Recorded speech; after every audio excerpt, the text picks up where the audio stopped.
Yi and Wu's eyes suddenly became bigger. The gods and demons of the 98th floor are interested in me.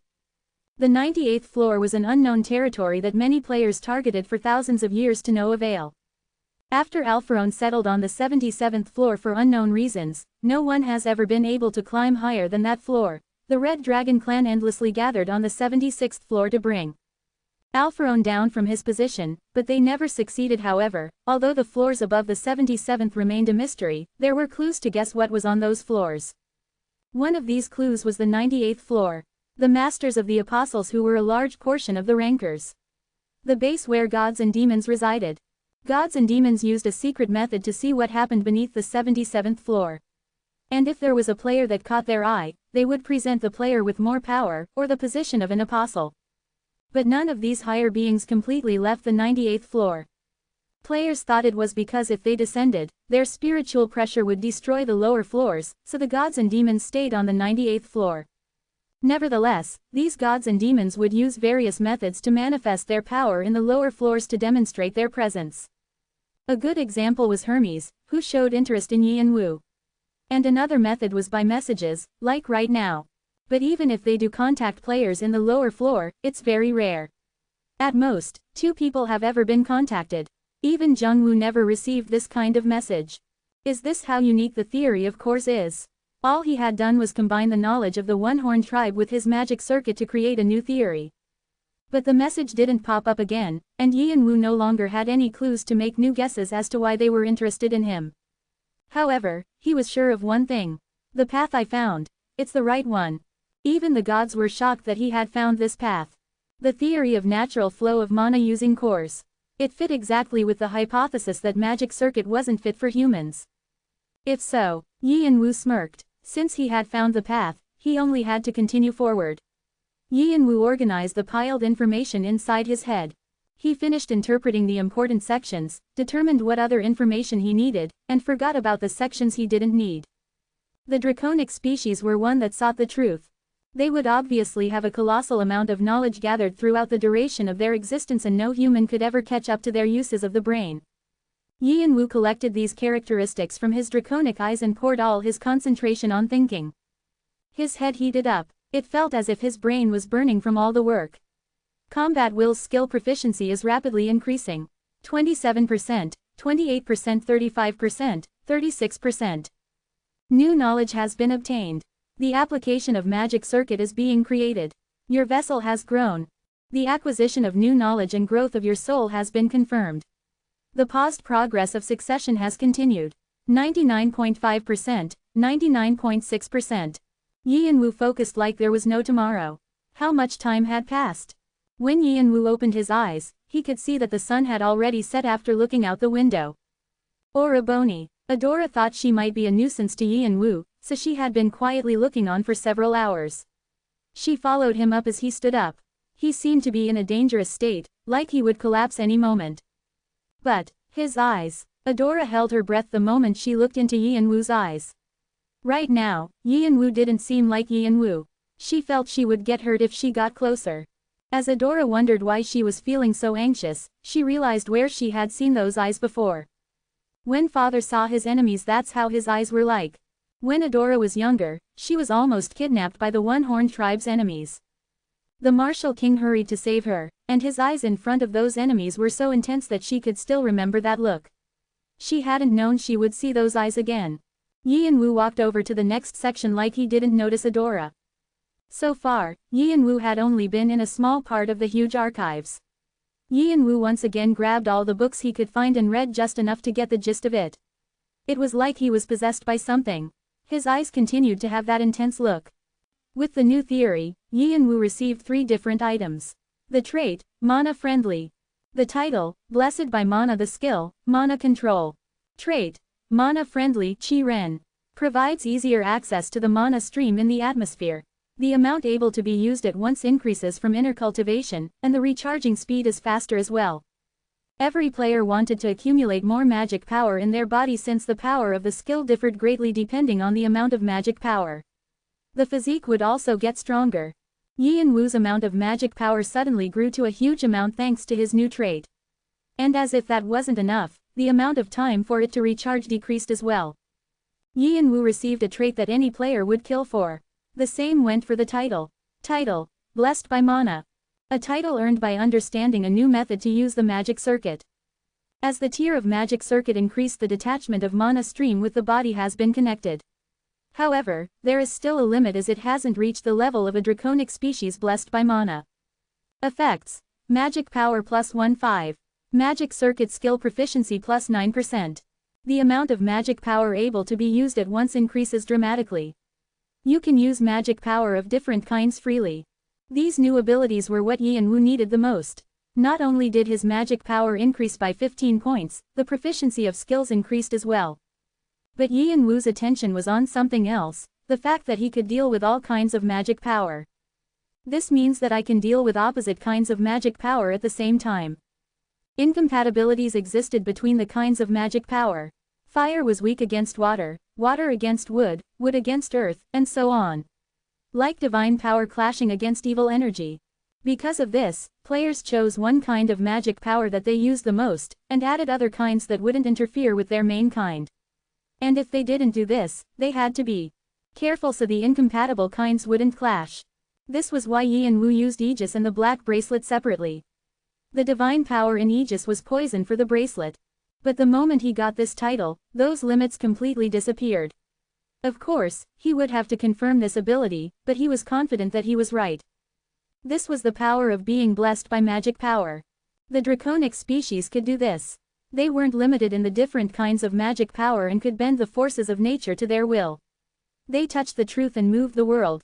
Yi and Wu wasn't this powerful yet, but he could now step into the territory of being free from the limits of mana. And lastly, the skill. Mana Control Qigong Rank, DDD, SSS+. Proficiency, 0.0%. Summary: pulls in mana from the atmosphere and turns it into magic power. Greater proficiency leads to a faster converting process. The newly manufactured magic power is very pure. Cloud Formula: through meditation and breathing exercises, pure mana is taken from the atmosphere and absorbed as magic power. Mana Manifestation: increases output of converted magic power. The efficiency of the output vastly differs with the proficiency of the skill. The current skill has a rank of DDD. Please raise the rank through inner cultivation. Mana Control was a skill that could make magic power productive. Although the current rank of the skill was low, with the creation of cores and new inner cultivation, he wouldn't have to worry about that. Now, he tried to find ways he could use his abilities best. He already had the basic infrastructure down. He only needed to finish adding more materials. And those materials, there's plenty here. I can find information I need to in here. This skill archive had a lot of stuff. It only had Mugong books that were iron level, but this was actually good for him. The stronger the basics of inner cultivation, the better the materials would be. There was only one thing Yi and Wu was worried about. Something just for magic circuit. All he had to do was get information with his draconic eyes and interpret that information in a way that was beneficial to him. In a sense, the tendon transformation scripture was perfect for magic circuit. Almost like it was a set. The first book he picked up, the tendon transformation scripture, played a big role in setting up the foundation for his new theory of mana. He guessed it was because out of the many to learn from, the tendon transformation scripture specifically taught how to increase pure magic power. Currently, you have learned 312 different inner cultivations. The creation of inner cultivation based on the tendon transformation scripture is being made. The trait, Dragon's Knowledge, of the hidden draconic species has been partly applied, and the creation process has sped up. Anyway, this was how Yi and Wu spent his days and nights in the skill archive, not even coming out. He focused solely on reading the theory books. And so one day passed, 2 days passed, and the third day arrived. During this time, Yi and Wu didn't leave the skill archive. And Adora stayed right by Yi and Wu's side. He didn't eat nor drink, and everyone outside was worried sick about Yi and Wu. They couldn't convince him to leave even for a small break and thought he would die from overexertion. Yi and Wu's black circles came all the way down to his feet, but his eyes were burning up with passion. Adora thought she would be burned to a crisp from his fiery eyes. A new development occurred after 3 days had passed. It was after he had come full circle around the entire skill archive. He had read so many books by this time that he had lost count of how many he had read, and each of these books were enough to be acknowledged by Adora. Whoosh! Suddenly, the atmosphere around Yi and Wu changed. It was heavy and unpleasant. Adora knew in an instant that a change had taken place within Yi and Wu. It was something that had happened to her, Fant, and some of the tribe members. Enlightenment. Like when you grab hold of something while walking through a lurking and unpredictable fog. When you completely make Mugong yours. Her thoughts were confirmed when a storm following Yi and Wu was made. As the wind got stronger, the bookshelves nearby shook and books fell like dominoes. The iron-level skill archive trembled side to side. Wondering what was happening inside, the guards outside quickly rushed inside, but one look at Adora's face told them to quietly stay in their places. And a shocked expression spread from face to face as they saw Yi and Wu. They knew that he had already overwhelmingly defeated Zhang, who had climbed 30 floors, but this strength was one that was only able to be seen from the strongest of their tribe. No, even with all that aside, they were stunned that they could feel a certain depth of Mugong from someone who had just started studying it. Isn't this on the level of Yongquang Yi Yun? This is crazy. Then, flash, when Yi and Wu opened his eyes again, a sharp beam of light split his surroundings. The gusts of winds around him settled down. And a horrid stench spread all around. The clothes Yi and Wu were wearing turned dark like the abyss of a black hole. This was because as his body conformed to his new enlightenment, all the waste inside his body had been emitted outside. His mana vein and 12 meridians have been opened. It's only been 3 days and already the elemental cleanse. And while a quiet shock was spreading throughout the onlookers, Yonu's gaze slowly became subdued. After he pulled in his aura, he almost looked relieved. It was impossible to see his face because of his mask, but his eyes that were once overflowing with fire were now extremely calm. Adora, yes. His voice was raspy after speaking for the first time in a long while. Adora gazed at Yi and Wu with a surprised face. It was like the person she had looked at for 3 days had turned into someone else. Although there was a vile stench in the air and her surroundings were a mess with all the bookshelves on the floor, she could only see him. For some reason, the air was hot. The bridge of her nose was slightly red. And in the midst of this strange atmosphere, Yi and Wu calmly asked, "I'm really hungry. Is there anything to eat?" Rumble. The sound from Yi and Wu's stomach harshly brought her to reality. Chapter 102. Heaven Wing Mana Control. Yi and Wu had a sandwich in one hand and a skill tome in the other. Now, he felt relaxed enough to carry a conversation with Adora while reading through a book.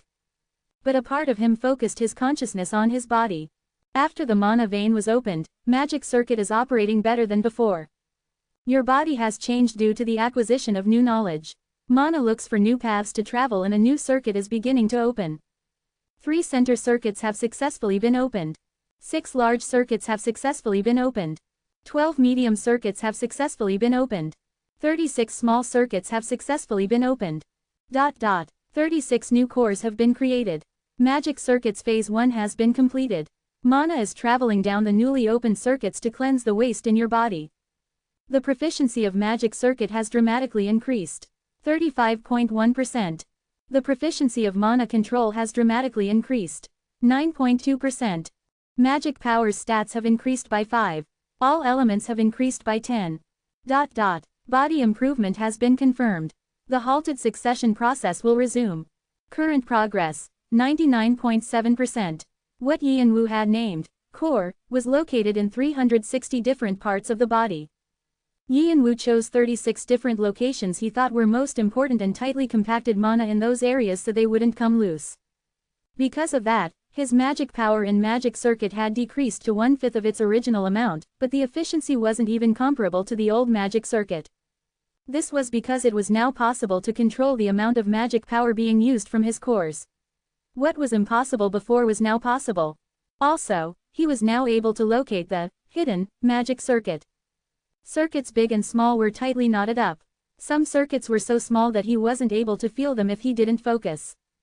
So far, the amount of magic power he had used was only 20%. What if he was able to use the remaining 80% as well? Then, he would be able to use a colossal amount of magic power and move more efficiently. Yi and Wu decided to open the remaining circuits. He used his cores without rest. Mana knocked on the doors of the hidden circuits, and slowly began to open these paths. It knocked down obstacles and paved the roads. At first, it was extremely difficult. It wasn't easy to pave new roads. Also, some of Yi and Wu's consciousness was focused on the books he was reading. But as time passed, the procession sped up. As he acquired more knowledge, the mana also moved more powerfully, so the growth of the circuits was much smoother. Then at one point, there was a sudden explosion. Out of the 8 medium circuits that the one-horned tribe called mana vein, 3 had opened. 6 large circuits connected to the 12 meridians, and the rest of the mana channels opened one by one. 45% of the mana circuits in Yi and Wu's body were opened. Elemental cleanse naturally followed, emitting the rest of the waste in his body. Thanks to that, he had to take a 2-hour shower. But when he returned to the skill archive, he felt a lightness in his steps he hadn't felt before.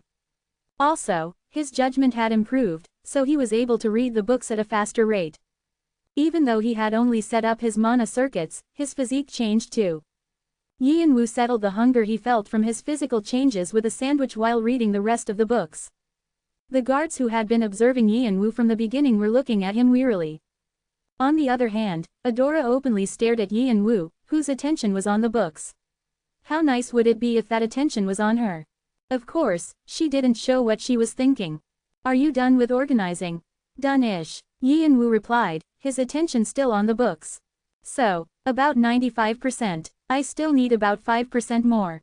5%? Adora almost screamed from shock. Even if it was basic inner cultivation, it was still the process of creating an entirely new Mugong. But he was almost finished in 3 days. Someone who had no prior knowledge of Mugong. Actually, Adora thought just understanding the basic terms were good enough.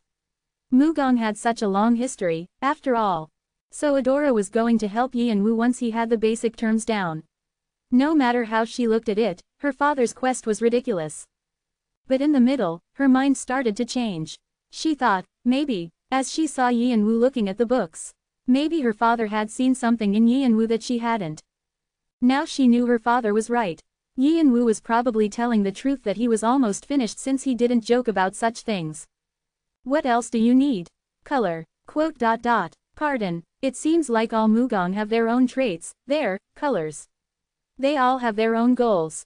Adora nodded her head. The tendon transformation scripture focused on completing the vessel, and the third inner cultivation focused on taking in the energy from the sky and the earth. And if you went deeper than that, there were Shinggong, Magong, and Dutgong. What I created until now is only the very fundamental things. To be precise, it was inner cultivation for the magic circuit. But he didn't say this. Oh, so, to have the use of Mugong it needs to have its own characteristics. But I still don't have those. Adora was lost in thought for a moment. Inner cultivation changed a lot for a person. What was a characteristic befitting for Yi and Wu? Is there anything you have in mind? Not yet. Then what are you planning on doing? I have to search for that now. Yi and Wu finished his sandwich and placed the book back where he found it. In the Bronze Skill Archive. Yi and Wu directly headed to the Bronze Skill Archive. Now there was only 1 day left. He was planning on finding what he needed in that time.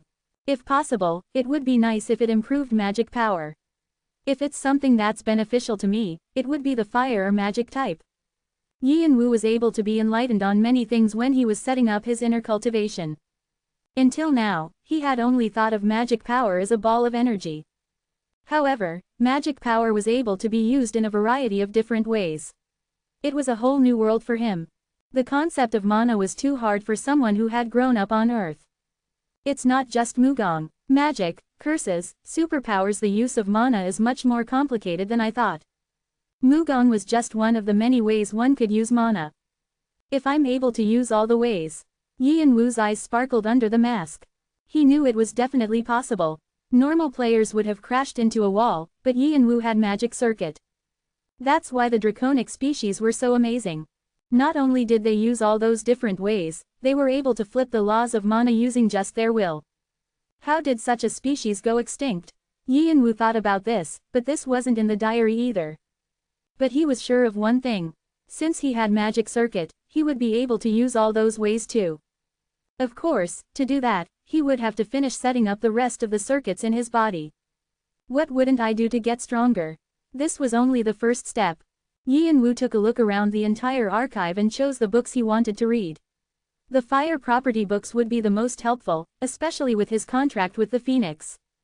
Surprisingly, there were only a few Mugong that were useful to him. Less than Yukyongong greater than. Less than strong Huel Magong greater than. Less than nu byukse greater than. Less than light inner cultivation greater than. Yukyongong focused on growing vitality. Strong Hyulmagong was a destructive one, Nu byukse was famous for being the most powerful one using the brain, and light inner cultivation didn't really have anything special about it. It was a quiet and soft strength. But there were two reasons why Yi and Wu chose light inner cultivation. It was something to smoothly connect the other Mugongs, and it would go well with the despair of the Black King. Yi and Wu absorbed all four of the Mugongs, rebuilding some as he went. Thankfully, it wasn't too hard. He had already understood the inner cultivation, and he had steadfast goals and things to compare it to. The martial king, the beast he saw in the eyes of the king. He tried to imitate that as much as possible. He thought a good skill would come out of it. The proficiency of mana control is increasing by a rapid speed. 11, 12.16, 17.20%. The new inner cultivation has started to show itself. You have accomplished a great achievement. You will be rewarded with additional karma. You have earned 5,000 karma. You have earned an additional 3,000 karma. Magic power has increased by 5. The proficiency of magic circuit has increased 40.1%. Magic power is. A new inner cultivation has been completed. Would you like to choose a name? Finally, it's done. The fourth day arrived. Yi and Wu gave the new inner cultivation a name he had been thinking about for a long time. Heaven Wing Mana Control. The skill, Mana Control, has been changed to Heaven Wing Mana Control. Heaven Wing, it was an old nickname of his younger brother. Why are you smiling like a cat that ate the canary? What, did something good happen? You're not planning on doing something crazy again, right? Geez, old man, you make it seem like I always do crazy things. Humph, are you saying you don't? The martial king laughed at the elder, who looked at him suspiciously. After all, he did do a lot of crazy things when he was younger. And the elders always paid the price. Today is the day, to see how great our son-in-law is. Ah, that's what you meant. The elder nodded his head in understanding. The elders knew Yi and Wu had received permission to enter the skill archives for 4 days. And that he had the ridiculous quest to create a new Mugong in that time. So then is Adora planning on giving the yin sword to that guy? Looks like it. Guess that was obvious. Defeating Jang, who climbed up 30 floors right after finishing the tutorial at that age. I suppose it'll be hard to find something like him again. It's a shame that we can't see his face behind the mask though. I'm sure he's good looking. How do you know that? The martial king just smirked without giving him a response. The fact that the martial king laughed like that meant he was hiding some trick up his sleeves again. No one was able to stop him when he did that. Not even the psychic medium, whom the martial king was supposed to submit to. Anyways, just don't go overboard. Finishing Mugong in 4 days. What kind of ridiculous quest is that? I know you were planning on making him feel weak, but if you go overboard, he'll rebel. The elders didn't think that Yi and Wu would complete the martial king's quest. Even the martial king, who was called a genius back in his days, couldn't do that. But the martial king kept a mysterious smile on his face without responding. The martial king sneakily changed the subject. What about the egg? How are things? The further we go on, the less we understand. So a legendary beast. Well, the elder organized his thoughts because he didn't know what to say, and then he spoke in a serious tone. It's definitely on that level. But we'll tell you the details later. We can't say anything for sure right now. Seems like it's a big deal. Alright, the martial king steadily got up. It was time to go check up on Yi and Wu. Now, shall we see how our son-in-law is faring? Dang, this kid shrunk to half his size. Adora, what have you been doing, not feeding the guy? The martial king let out a surprised laugh at how much weight Yi and Wu had lost. Even though his face was covered by the mask, it was obvious to see that his entire body had lost some weight. There were black circles under his eyes beneath the mask as well. But his eyes were sharper than ever. The martial king was able to understand after seeing those eyes. This fella, he's achieved more than I expected. Then, Yi and Wu spoke up. Should I show you here? Sure. As soon as he received permission from the king, Yi and Wu activated his magic circuit. At that moment, the newly completed Heaven Wing Mana Control elements, fire, darkness, electricity, is being revealed outside. The proficiency of Heaven Wing Mana Control increased 12.9%. Flash, a hot wind with Yi and Wu at its center spread out in a circle around its surroundings. A shocked Adora quickly jumped back. The wind tickled her chest. This was clearly a warning. If you got closer, you would be in danger. As if to prove that, the grass in areas where the wind passed turned golden brown. The air heated up and the earth cracked, as if a drought had occurred. Then, sparks flew out, causing a fire to spread all around. The column of fire grew taller while hugging Yanwu. Then through that column, she was able to see a figure wrapped in fire. He looked like a divine being with armor made out of fire, or an angel, with wings of blazing flames. No, a devil. Together, the black armor he originally wore and the red flames made him look all the more threatening. The heat that was warming up the air was also pushing down the people around him. With the Tendon transformation scripture as its foundation and adorned with the Yukyongong, it was the perfect completed inner cultivation. It was a great show of martial power. Quote. Adora was tongue-tied at this spectacle. Her eyes, looking on with insight, shook rapidly. More than 2 times the original amount. No, 3 times. She checked Yanwu's magic power and was shocked. She couldn't believe the creation of a new inner cultivation had led to this result. What exactly did he create? On the other hand, she had this thought. Then how inefficient was his magic power beforehand? No, he was still that powerful when his magic power was inefficient. Then how much stronger did he get after the use of Mugong? Even with his inefficient magic power, he was able to exert the power he did before. Now, with the beginner's inner cultivation that he started, he was already showing that much potential. If he furthered his inner cultivation, if the martial king upheld his promise of Mugong lessons, his power would grow exponentially. It was impossible to predict how powerful Yanwu would be. This kiddo's a monster. The martial king looked at Yanwu and sniggered. He expected Yanwu to complete the quest, but not to provide these shocking results. Of course, there were still some areas that could be improved, but it was still an amazing feat. But, the martial king thought Adora and Fant had brought an amazing person. Also, he couldn't help but feel his blood pulsing wildly. After the rise of the 9 kings, he had gotten so strong that it was hard to find a rival. For the first time in a long while, he felt sincere curiosity about someone. The guy in front of him was a beast. Like him, so. The martial king asked, not knowing he was baring his teeth. Me, you copied me, right? When Yanwu used mana control, the martial king saw who Yanwu had modeled his Mugong after. It was so similar to the supreme god's grace he himself mastered. Yanwu didn't bother denying the fact. Because you're the most powerful person out of everyone I know. Haha, you don't have to flatter me like that, even if it's true. The martial king smirked and looked Yanwu up and down. His shining eyes were observing Yanwu's mana control.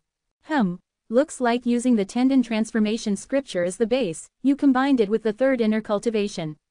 And you added 1000 dragon gong for the balance. For the color, is it Yukyongan, strong Huel Magong, Nubyukse, and light inner cultivation? Yanwu clicked his tongue as the king named all the Mugong's details. He thought no one would be able to recognize it. The martial king was the martial king for a reason. Seems like you focused on increasing attack power and destructive power. But you added light inner cultivation to the mix to even it out. But I think if you fix this a little bit like this, it would be better. Yanwu realized the martial king was giving him advice and stood up taller. The amount of information he read from books wasn't comparable to the advice the king was giving him. Can I ask why? The martial king snickered. Just cause. What? Yanwu accidentally said what he was thinking. The martial king spoke in a joking tone. Because it seems like that. Why are you looking at me like that? It really just seems like that. How do I explain that? Geniuses like me know right away after they see something. Yanwu really wanted to curse. When he had first started learning about the concept about mana, his annoyance really reached the limit because of how his little brother and Yul explained it. Did all geniuses have a passive skill called arrogance? But this is enough to pass. Congratulations. You passed my test. You're the 3rd person to do so. You have completed a high level of Mugong. The quest, the martial king's test, has been finished with the highest conditions. You have accomplished something that isn't easy to achieve. Additional karma will be rewarded.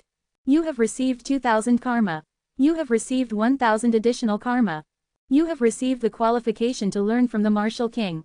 Please learn from the martial king to move to a higher tier. You have received the skill book less than 8 extreme fists greater than. Request it from the martial king. You have received the succession of the less than yin sword greater than. For more details, please discuss it with the Martial King. You can ask for more rewards. All stats have increased by 15. The proficiency of Heaven Wing Mana Control has increased by 5%. 26.1%. Feel-good messages rose up in front of Yi and Wu's eyes, signaling the completion of a quest. Take it. The Martial King threw something in front of Yi and Wu before he finished reading all the messages. Yi and Wu lightly caught it. It was a book, and on the cover, it said, 8 Extreme Fists. With his draconic eyes, he was able to see that there were a lot of densely packed flaws. It means it's of superior rank. What was the identity of this Mugong? It seemed like it was a type of book on fighting just by looking at the title. As promised, from now on, I will help you master Mugong, and I'm planning on teaching you with the 8 Extreme Fists. Of course, you can't say no. The Martial King joked and explained further. As you already know, we have to participate in a war soon. So for a while, follow me as my assistant while I teach you. I won't teach the same thing twice. Yi and Wu's eyes twinkled. If he was able to stick by the Martial King's side, he would be able to see the Martial King's performance in the war. His draconic eyes would definitely improve. And if he got one-on-one teaching from the Martial King, this was an opportunity to greatly increase his physique, which hadn't been able to grow because he spent all his time on looking for hidden pieces. The quality of the software didn't matter if the hardware couldn't catch up with it. There's something I want to ask. Go ahead. I got something called the succession of the Yin Sword. What is that? We'll cross that bridge when we get to it. Of course, you can reject it if you want. Anything else? You said I was the third person to pass this test.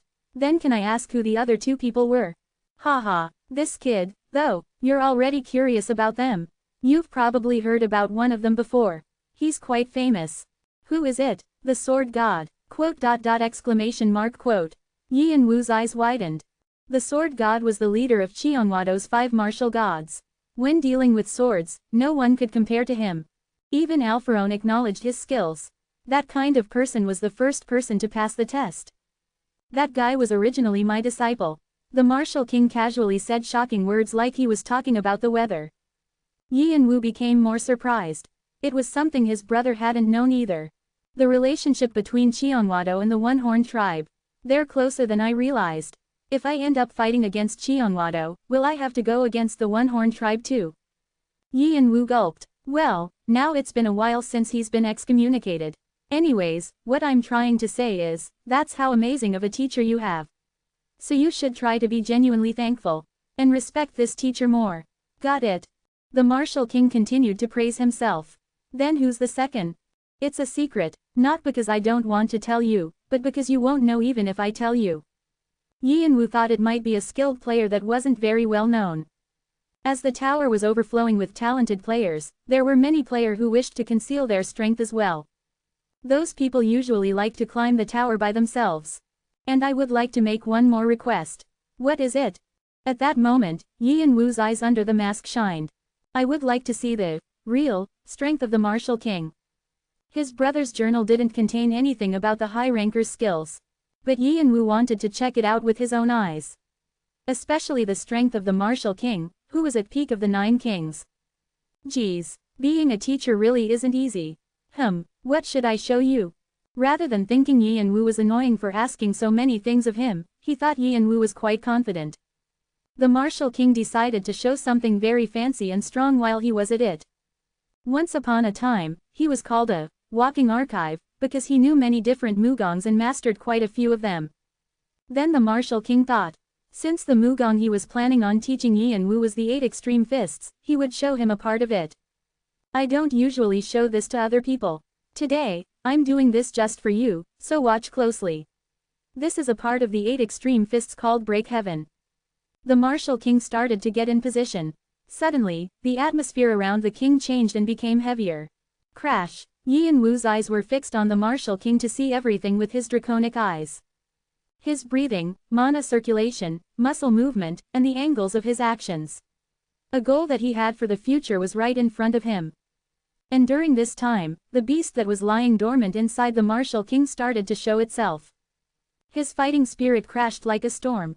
The presence of the Martial King grew like a giant, and it was as if the Martial King was the only thing to exist in the world. Adora grew pale and stepped back. She planted her sword in the ground to somehow protect herself. Even for Yi and Wu, it was hard to stay steady. The magic circuit spun in his body like crazy, but he was only barely able to keep his balance. His gaze was still on the Martial King amidst all this. Everything about the Martial King appeared to him like an illusion. It was more than what he felt when looking at the Martial King so far. It was an entirely new world. All the concepts he had organized in his head exploded like fireworks, and when he tried to rebuild them, they fell like Jenga blocks. It was a strength that exceeded Mugong. It was a strength of someone who had completed Mugong and trained their magic power to the fullest.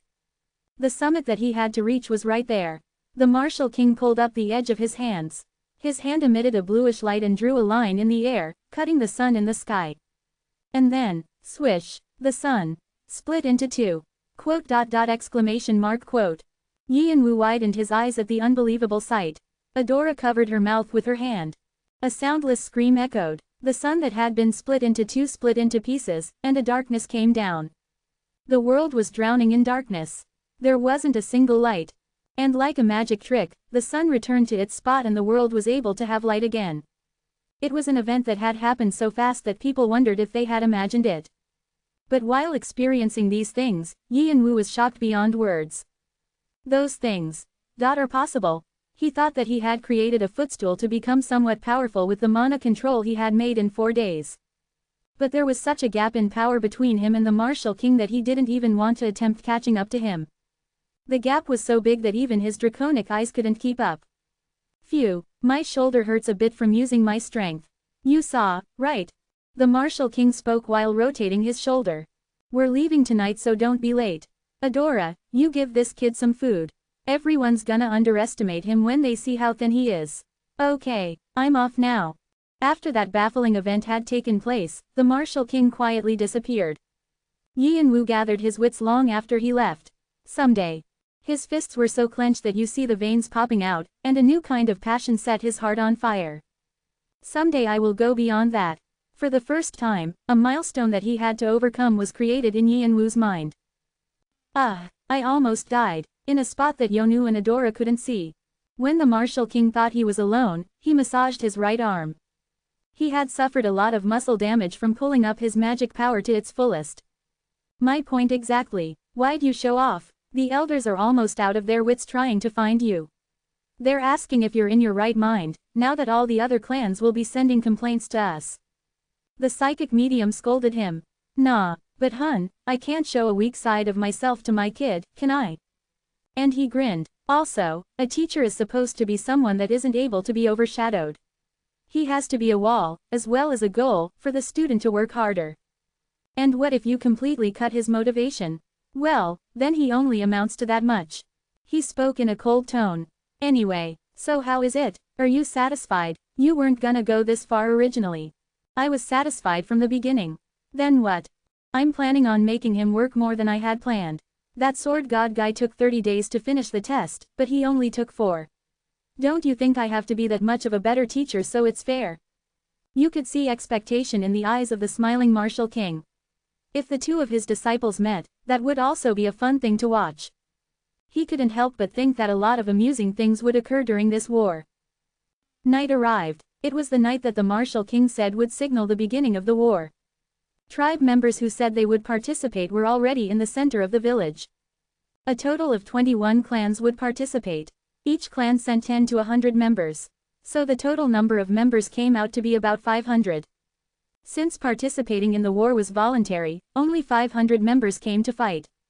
But each and every one of those members was a warrior. So despite the small number, the aura they gave off was one of an army of 10,000s. Yi and Wu was somewhere in that mix. He listened to the Martial King's speech amongst the other guests. You guys are scared cause it's been a while since we went outside, huh? Don't wet your pants cause you're scared, okay. I'll be checking for those people. His speech was full of jokes rather than being serious. Ha, you yourself should be careful. If we find you getting beat up, we're switching our king. Hew, that sounds like fun. Wait, isn't that the best scenario? Then we don't have to look at his face again. The warriors were busy joking along with the king as well. As Yi and Wu saw this spectacle, he had a thought. Maybe the reason why the one-horned tribe was able to remain as the strongest military force was because of this laxness. They definitely didn't think they would lose, and they had immense respect for the martial king in their eyes. Anyways, don't die. If you die, I'll make you embarrassed by following you to hell and drag you back by your ear. Got it? Yes, sir. All right, then let's go. It's time to play. After the martial king let out a shout, the warriors ripped the ticket that had been given to them in advance. Yian-Wu also ripped his own ticket with all his might. Under his mask, his eyes flared up like will-o'-the-wisps. The Red Dragon and the Cheongwado. The opening act of war had begun. This is the 11th floor, the world inside of dreams. Before the message could even disappear, Yian-Wu and the one-horned tribe began to move as one. From the start zone to the city Kurum, they planned to travel without rest. It began to get dark because the sun had set. Only the moonlight shone for them. Getting to fight together like this is fate. Why don't we introduce ourselves? I'm Silen. Suddenly, something approached in front of Yian-Wu. Unexpectedly, the owner of the beautiful voice used a hammer. He raised the hammer high above Yian-Wu's head. Under the hammer, there was a small halfling a little shorter than Heneva. Silen. He was a famous ranker, widely known as the Singing Hammer. For a while, he had gained fame for being able to exert a great amount of strength compared to his small body. People like Silen, who had suddenly disappeared, were living as guests of the one-horned tribe. He really looks like a child. Halflings and dwarves had similar physiques, so people told them apart from their faces. Dwarves' faces were very muscular, but halflings had a childlike face. They also had beautiful voices, so they were famous for their songs as well. Silen was no exception to this. On the outside, he had a childlike appearance, but he was actually of vigorous old age who had gone through all kinds of things. Kane. Yian-Wu glanced at Silen and looked straight forward again. It meant he didn't want to continue the conversation. Silen looked at Yian-Wu with a baffled expression. Even when he heard the newest guest of the tribe was the person who had caused all the commotion in the tribe, the hoarder, he wasn't that interested. He didn't care about the ongoings of the tower, but when he heard that this person might be a new disciple of the martial king, that changed. That rude martial king took a new disciple. During the entirety of his stay as a guest, he had only ever seen two of the martial king's disciples. One of them was the sword god, and the other one was equally powerful as well. To be taught by the martial king meant that you had potential, but it also meant you had something extremely special about you. So Silen was curious about what the martial king had seen in Kane. But Yian-Wu had stopped the conversation like he couldn't be bothered after saying his name. That rude attitude. One of Silen's eyebrow twitched. This guy got on his nerves as much as the martial king did. He was similar to the other disciples of the martial king. Was being rude something common all powerful people had? Silen had almost never received this kind of attitude during his time as a ranker. He tried to suppress his anger. He wondered if it was because this guy was a newbie who had just climbed the tower so he didn't know who Silen was. So Silen forced out laughter. You're really quiet and blunt for your age. Have you met the other guests? Actually, we were gonna throw a party to welcome you, but you stayed in that archive for over 3 days. Silen wanted to get along with Kane because he thought he would be able to see what the martial king saw if he stayed by his side longer. However, Kane, come to the front, the martial king, who had been standing in the front, called for Yian-Wu. Yian-Wu nodded his head at Silen and disappeared off to where the martial king was. Silen frowned. He stopped walking when he thought about how such a young child ignored him like that. Are you all right? Trivia, who had been quietly following Silen, laughed. It was hard to tell who he was because his face was covered in a hood, but his wrinkles showed that he was an old person. Trivia was also a ranker staying as a guest of the tribe. He was famous as the electrician. Did you just ask me if I'm all right? Are all the fellas like the martial king like that? They could be. They're all people not used to social interaction. Trivia rubbed his chin, but it's said that the martial king will be giving lessons to him during the war. Then won't we be able to see something? Anyway, Silen's eyes were squinted in annoyance. We'll see if he can afford to have that kind of attitude or not after seeing his performance. Chapter 105, Opening Act 3. Did you call for me? Yian-Wu went to the martial king's side. It's hard dealing with all those oldies, right? No, I'm fine. Well, seemed like it. People like us don't care about what other people think of us. The martial king chortled, as if he had been told a funny joke. The reason why I called you is so I can teach you about 8 extreme fists before we start our siege on Kurum. Starting from today, I'll be teaching you one movement at a time. I said it before, but I won't teach you the same movement twice. Yin Wu's eyes shined. It seemed like he would be able to learn faster than he had expected, since he thought the martial king's lessons would start after the battle had ended. First, before you actually start learning, why do you think I am trying to teach you this? You're already a pretty good fighter. Do you know the reason? Yin Wu answered without hesitation. Isn't it to increase the efficiency of the release magic power? Oh ho, you've already thought about that. The martial king satisfyingly nodded. You're correct. In addition, Mugong is a word that combines mu, to fight, and gong, to build up. To build up fight, meaning, to build up fighting skills. The concept of building up entails a lot of things as well. Yin Wu nodded his head. It was something he already knew from making Heaven Wing mana control. Mugong wasn't something you could learn from inner cultivation. You had to have a vessel, a body, that could endure the accumulation of magic power. But recently, he had been thinking that Mugong was also about releasing magic power. Mugong consists of 3 things: Shim, Gi, and Chai. Shim, Gi, and Chai. Shim is Nagong, it's what you guys call mana. Chai is the vessel, Gi is the string that connects the two, and allows Mugong to be used properly. The martial king grinned. Sword skills, spear skills. Well, it means those things the 8 extreme fists I'm trying to teach is one of the most superior Gi. Why, duh, since I made it.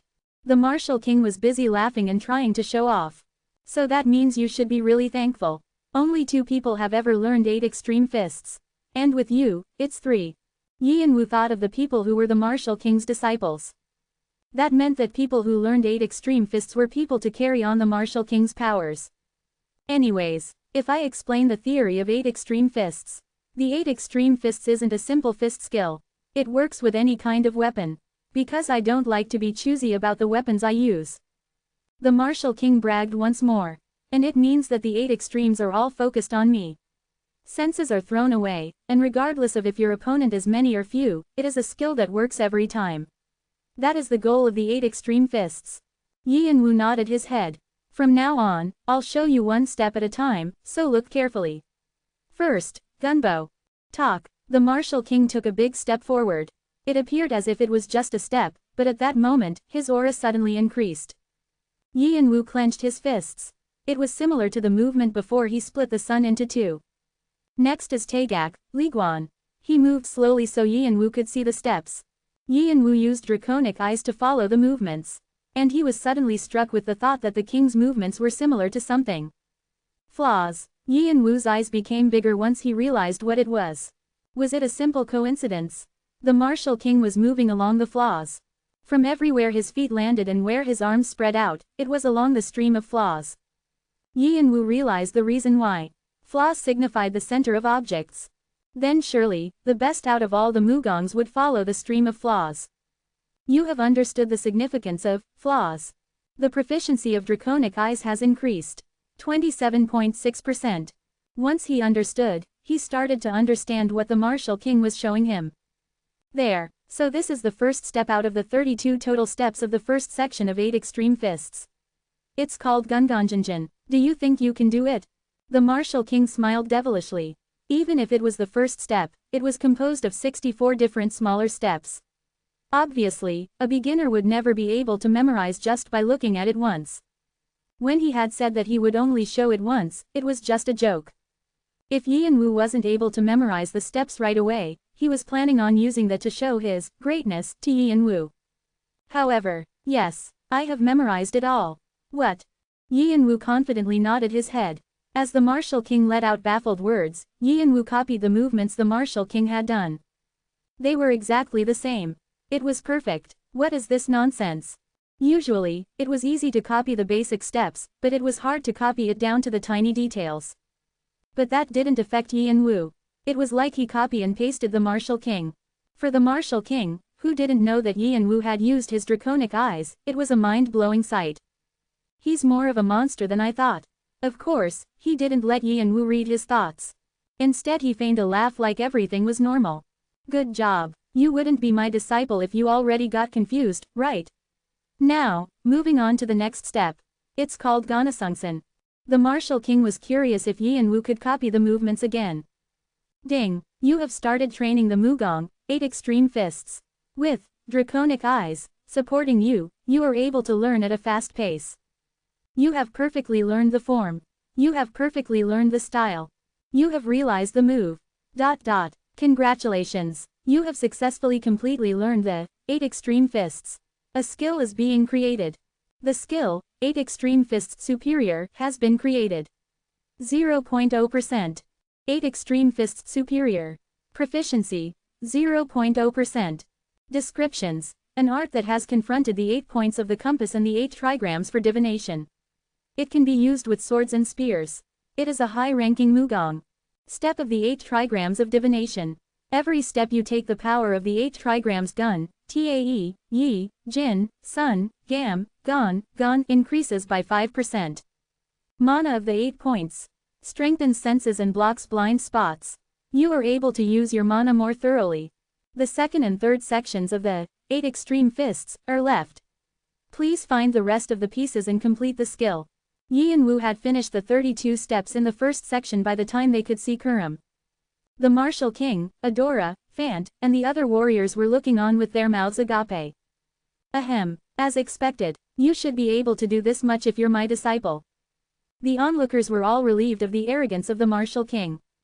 He's flustered. He's extremely uncomfortable. Whoa, our father can make that face.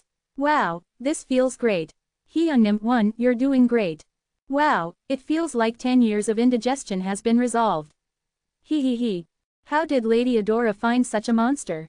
All of the people who had pulled their hair out because of their frustration with the martial king had happy expressions. Yi and Wu felt as if his mana circulation had gotten smoother. Before it had just been an engine, but now it was a sports car that could speed up or slow down whenever he wanted to. Of course, he had only just learned the basics, so it would take some time for it to be natural, but he felt this could be solved with more training. I want to try using it. Yi and Wu could feel that he had changed quite a lot over the span of days. So he wanted to test it out. How much he had changed. He lifted his head. He could see the outline of Kurum. A city unaware of the disaster that would soon befall them. Your Majesty, Sezong Nim, quote. Call me Sezong Nim too. To Yi and Wu, the concept of teacher was awkward, but since the martial king was indeed someone who taught him things, it was probably right to address him that way. But he was still embarrassed. Okay, Sezong Nim. What, is there something else you want? Yi and Wu seriously looked at the martial king. This battle at Kurum, can you leave it to me? What, who? The martial king wasn't even surprised anymore. How far did this child's greed reach? He guessed it was because Yi and Wu wanted to try the 8 extreme fists.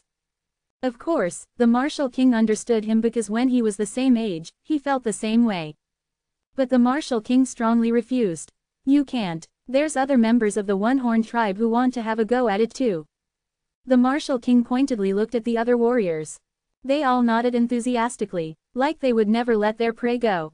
Even if the martial king gave his permission, it was likely they would run in anyway. That's how excited they were to be outside of the tribe's territory. It was a wonder how they were able to stay confined in the tribe's land for such a long time.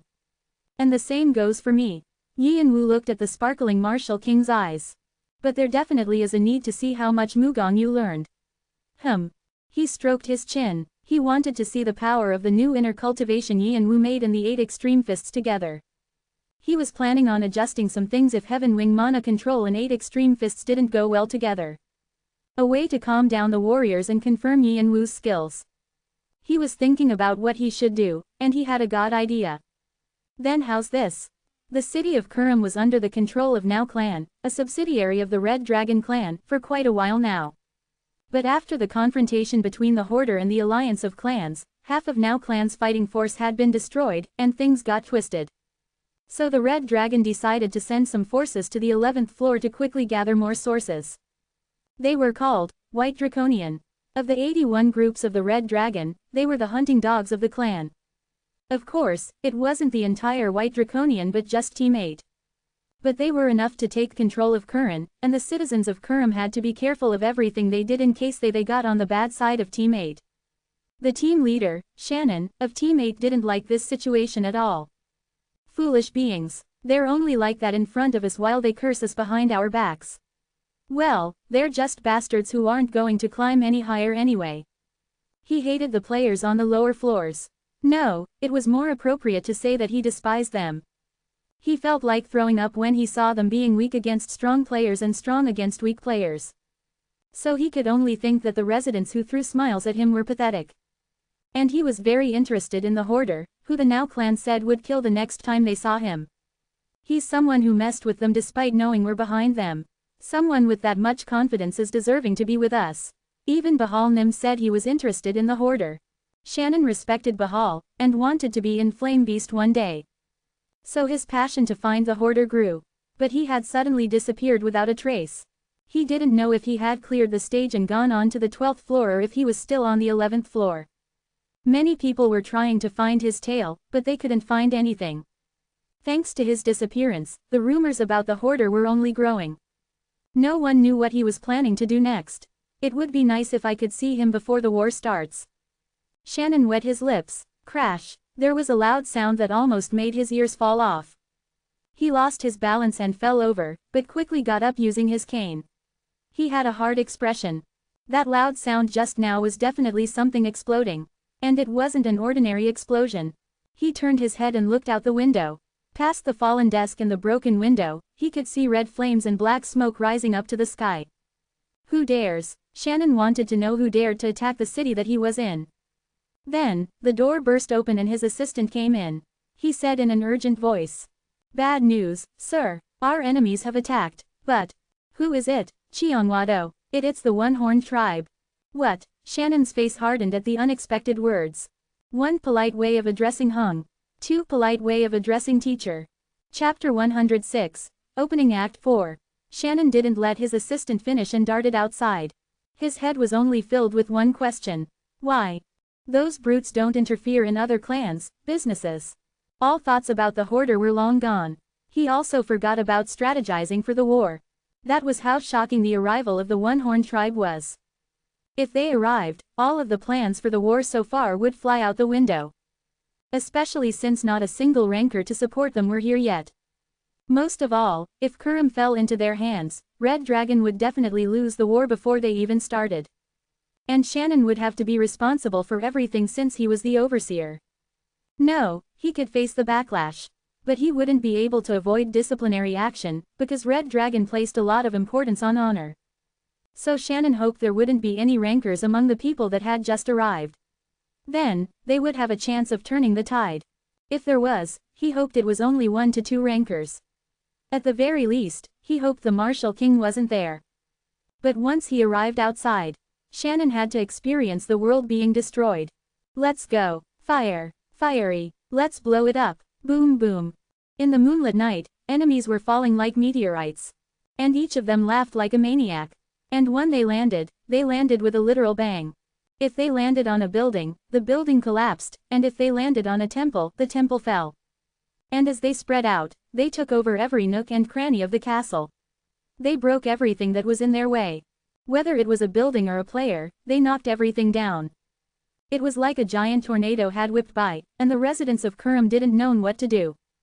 Of course, there were defenses and magic set in place by the Now clan. But they were all useless. There were people within the tribe who caught his eye. The singing hammer, and the electrician. Why are they bringing those guys to this place? The singing hammer, Silen, and the electrician, Trivia. The 2 rankers, who had quietly disappeared one day, were breaking all the traps and mechanisms set up for defense. And there was something that was even more ridiculous. On a faraway rooftop of a fortress, someone was standing there. It was so far that it was hard to tell who it was. But Shannon could tell right away. An aura that froze Shannon in place. And a smile that revealed all of his canines. The Martial King. The man who had once been called a walking disaster, was here. Shit, Shannon wasn't able to continue his words. The Martial King gathered his fists. And the air moved to center around him. The storm became big enough to completely cover Kurum, and then it all gathered in the fist of the Martial King. Then, boom, as the Martial King punched his fist out, all the condensed air expanded, causing an explosion. The explosion reduced the fortress to ashes, as well as everything surrounding it. A dust cloud floated up into the sky. All the ordinary residents had already run away and the explosion had taken place in a business center that was closed for the day. But the destruction was still horrendous. The players of the Red Dragon clan that had been mobilizing to block the tribe couldn't even fight back and were swiped away like ants. Crash, rumble. Shannon, who had been observing this sight from far away, couldn't say a single word. Swish. Once Shannon had recovered from the shock, the dust cloud that was big enough to reach the end of the world was beginning to settle. That fucking chief. Watch where you blow things up. The members of the one-horned tribe could be seen expressing anger at their king. They were exhilarated when given the chance to destroy things to their mind's pleasure. But they couldn't do anything because the martial king had done everything. But the martial king only smirked. If you're mad, why don't you guys do something too? The members wanted to slap that smirk off his face. That personality. Seriously, I just wanna. I thought it was unusually quiet these days. The tribe members thought they might really not be able to destroy anything, so they quickly flurried away to intact areas. At this point, the Red Dragon members had lost all motivation. Their courage disappeared as well. One only wanted to fight if they had some chance of winning, but they would never be able to catch up to the skilled tribe members.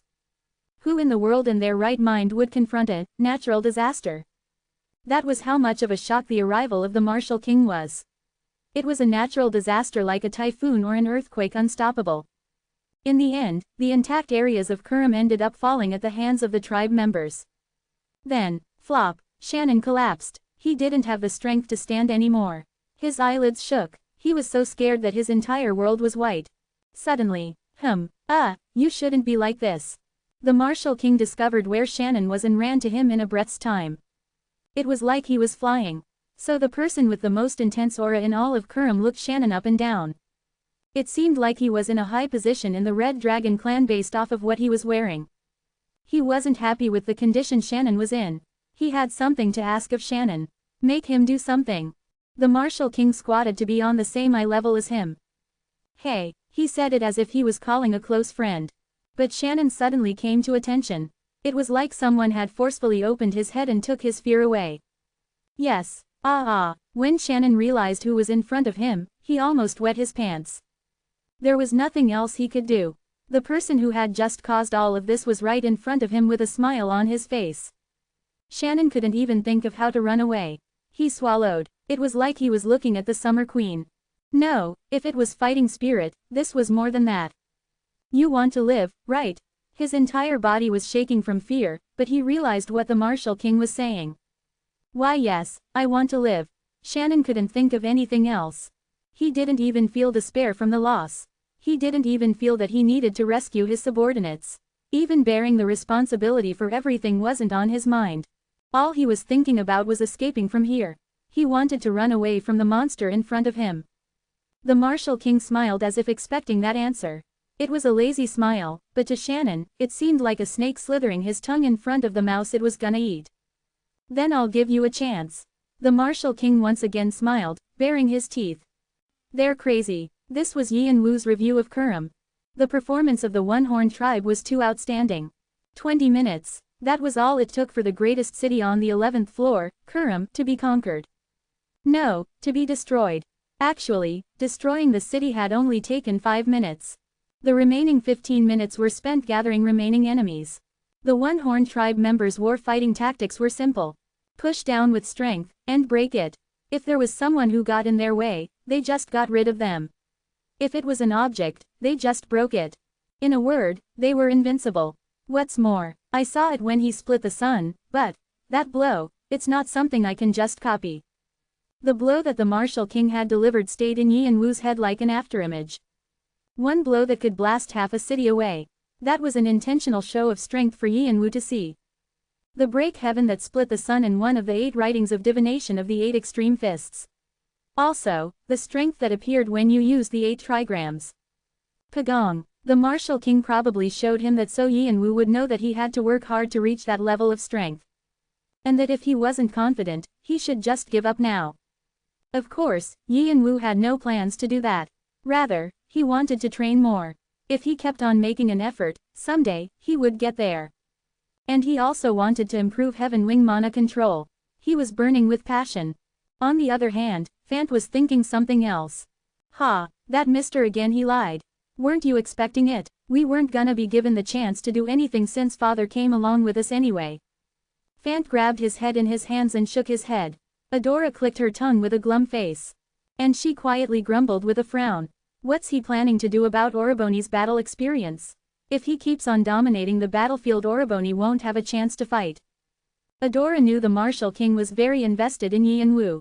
She could tell from the fact that the Martial King had taken Yi and Wu as a disciple to teach him Mugong when he had rejected to teach her. The Martial King had definitely said he would allow Yi and Wu to fight as much as he wanted to. But how was he planning on doing that? At that moment, swish, something came flying to the fortress. Yi and Wu, Fant, and Adora were in. It was the Martial King. But he was holding something in his hands. Father, yeah, you're right, but why is he coming here again? No, what's he holding in his hands? It looks like a person.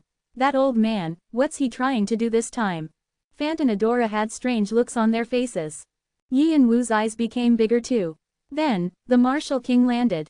He looked as if he had just took a stroll around the neighborhood. The Martial King threw what he had in his hands to the ground. There were 5 players, including Shannon. They were the top-ranking players from that Red Dragon clan that he had collected. But of course, in front of the Martial King, they looked like dogs with their tails in their legs. They all looked confusedly at the Martial King.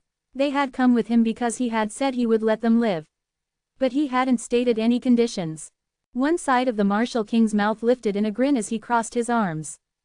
And he pointed towards Yi and Wu with his chin. Fight. Quote. Excuse me, WW what? All of their gazes turned towards Yi and Wu. Under the mask, Yi and Wu had an unreadable expression. The Martial King laughed like he was extremely amused. Fight with that guy, I'll let you go if you beat him. How's that? Quote. Exclamation mark quote. In the midst of the bombshell that the Martial King just threw. Fant shook his head as he looked at his father, who was doing something ridiculous again. Quote. Geez, that old man. Chapter 107. Opening Act 5. Yi and Wu lightly clicked his tongue. He never would have imagined that this was what the Martial King meant when he said he would provide opportunities to fight. However, but I have no reason to refuse. He could tell at a glance that the people the Martial King had brought were skilled. They were only in their current condition because they were scared of the Martial King, but they were skilled enough for Yi and Wu to fight them on an even playing field. It was clear one of them was a team leader within the Red Dragon clan. They were players that he never would have met on the 11th if not for the war. He probably wouldn't win if they all ganged up against him, but fighting one-on-one was definitely possible, and it was a good chance to try out his Heaven Wing mana control and 8 extreme fists. I'll do it. The Martial King nodded his head as if he had expected it. Fant mumbled quietly from behind. Yeah, I forgot for a moment that Hung Nim is also one of those personalities. Cough. Pock. Fant rolled on the floor in pain after the Martial King flicked his forehead. My dearest son, you can move your pee-hole however you want, but you should always think about the consequences. The Martial King lightly warned his son while smirking at him, and he stared at Shannon's back. They were all shaken. The first person who gathered their wits was Shannon. Shannon realized right away that the person who the Martial King had picked out was the Hoarder. He didn't know what kind of relationship they had, but he wasn't going to kick this opportunity to survive away. He slowly got up. If I can't defeat the Hoarder, what's gonna happen? The Martial King shrugged his shoulders. I wouldn't know. What? How does one guarantee life or death in a fight?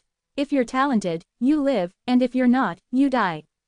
Shannon's eyes shined. He realized what the Martial King was saying. Then does that mean it's okay if I kill the Hoarder? Isn't that obvious? The Martial King snorted. Adora shouted in a panicked voice.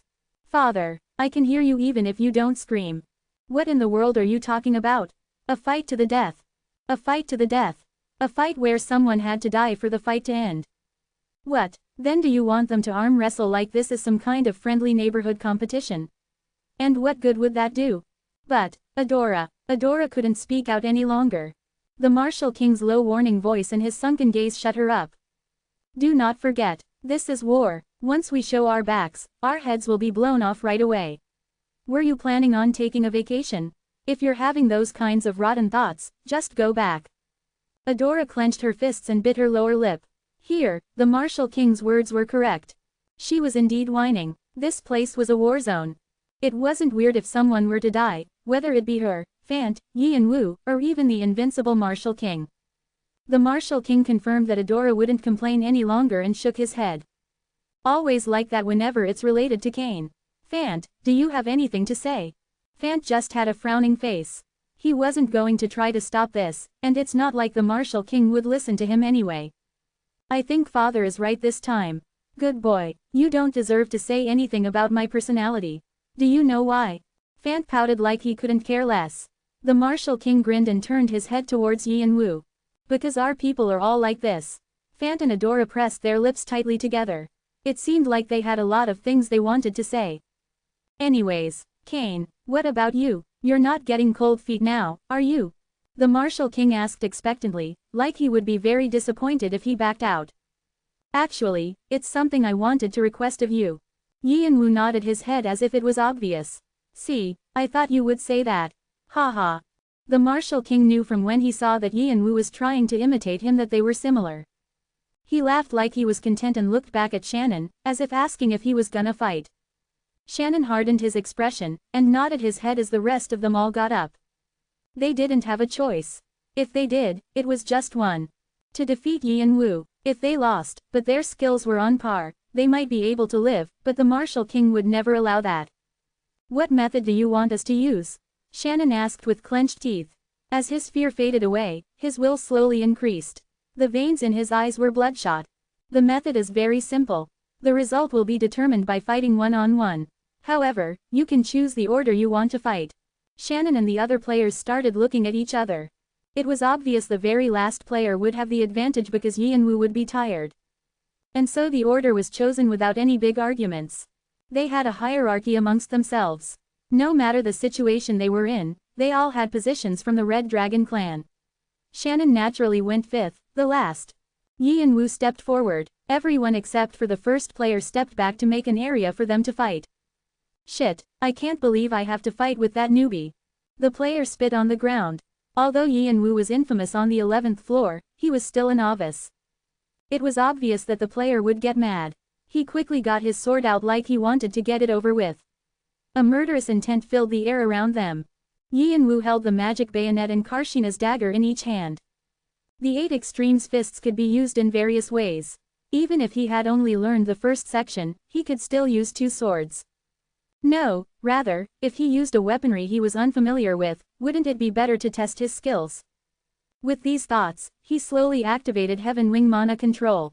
The circuits large and small started to move, and the cores that were located his different parts of his body added to his strength. Suddenly, whoosh, a reddish light rippled out into his surroundings and gathered around him in a haze. Wings made of fire. The player's face hardened as fire wing was spread out. A hot heat bubbled the atmosphere and a strong will to fight intimidated him. It was then that he realized something wasn't right. And he realized too late. What the Martial King meant to have them be testing experiments.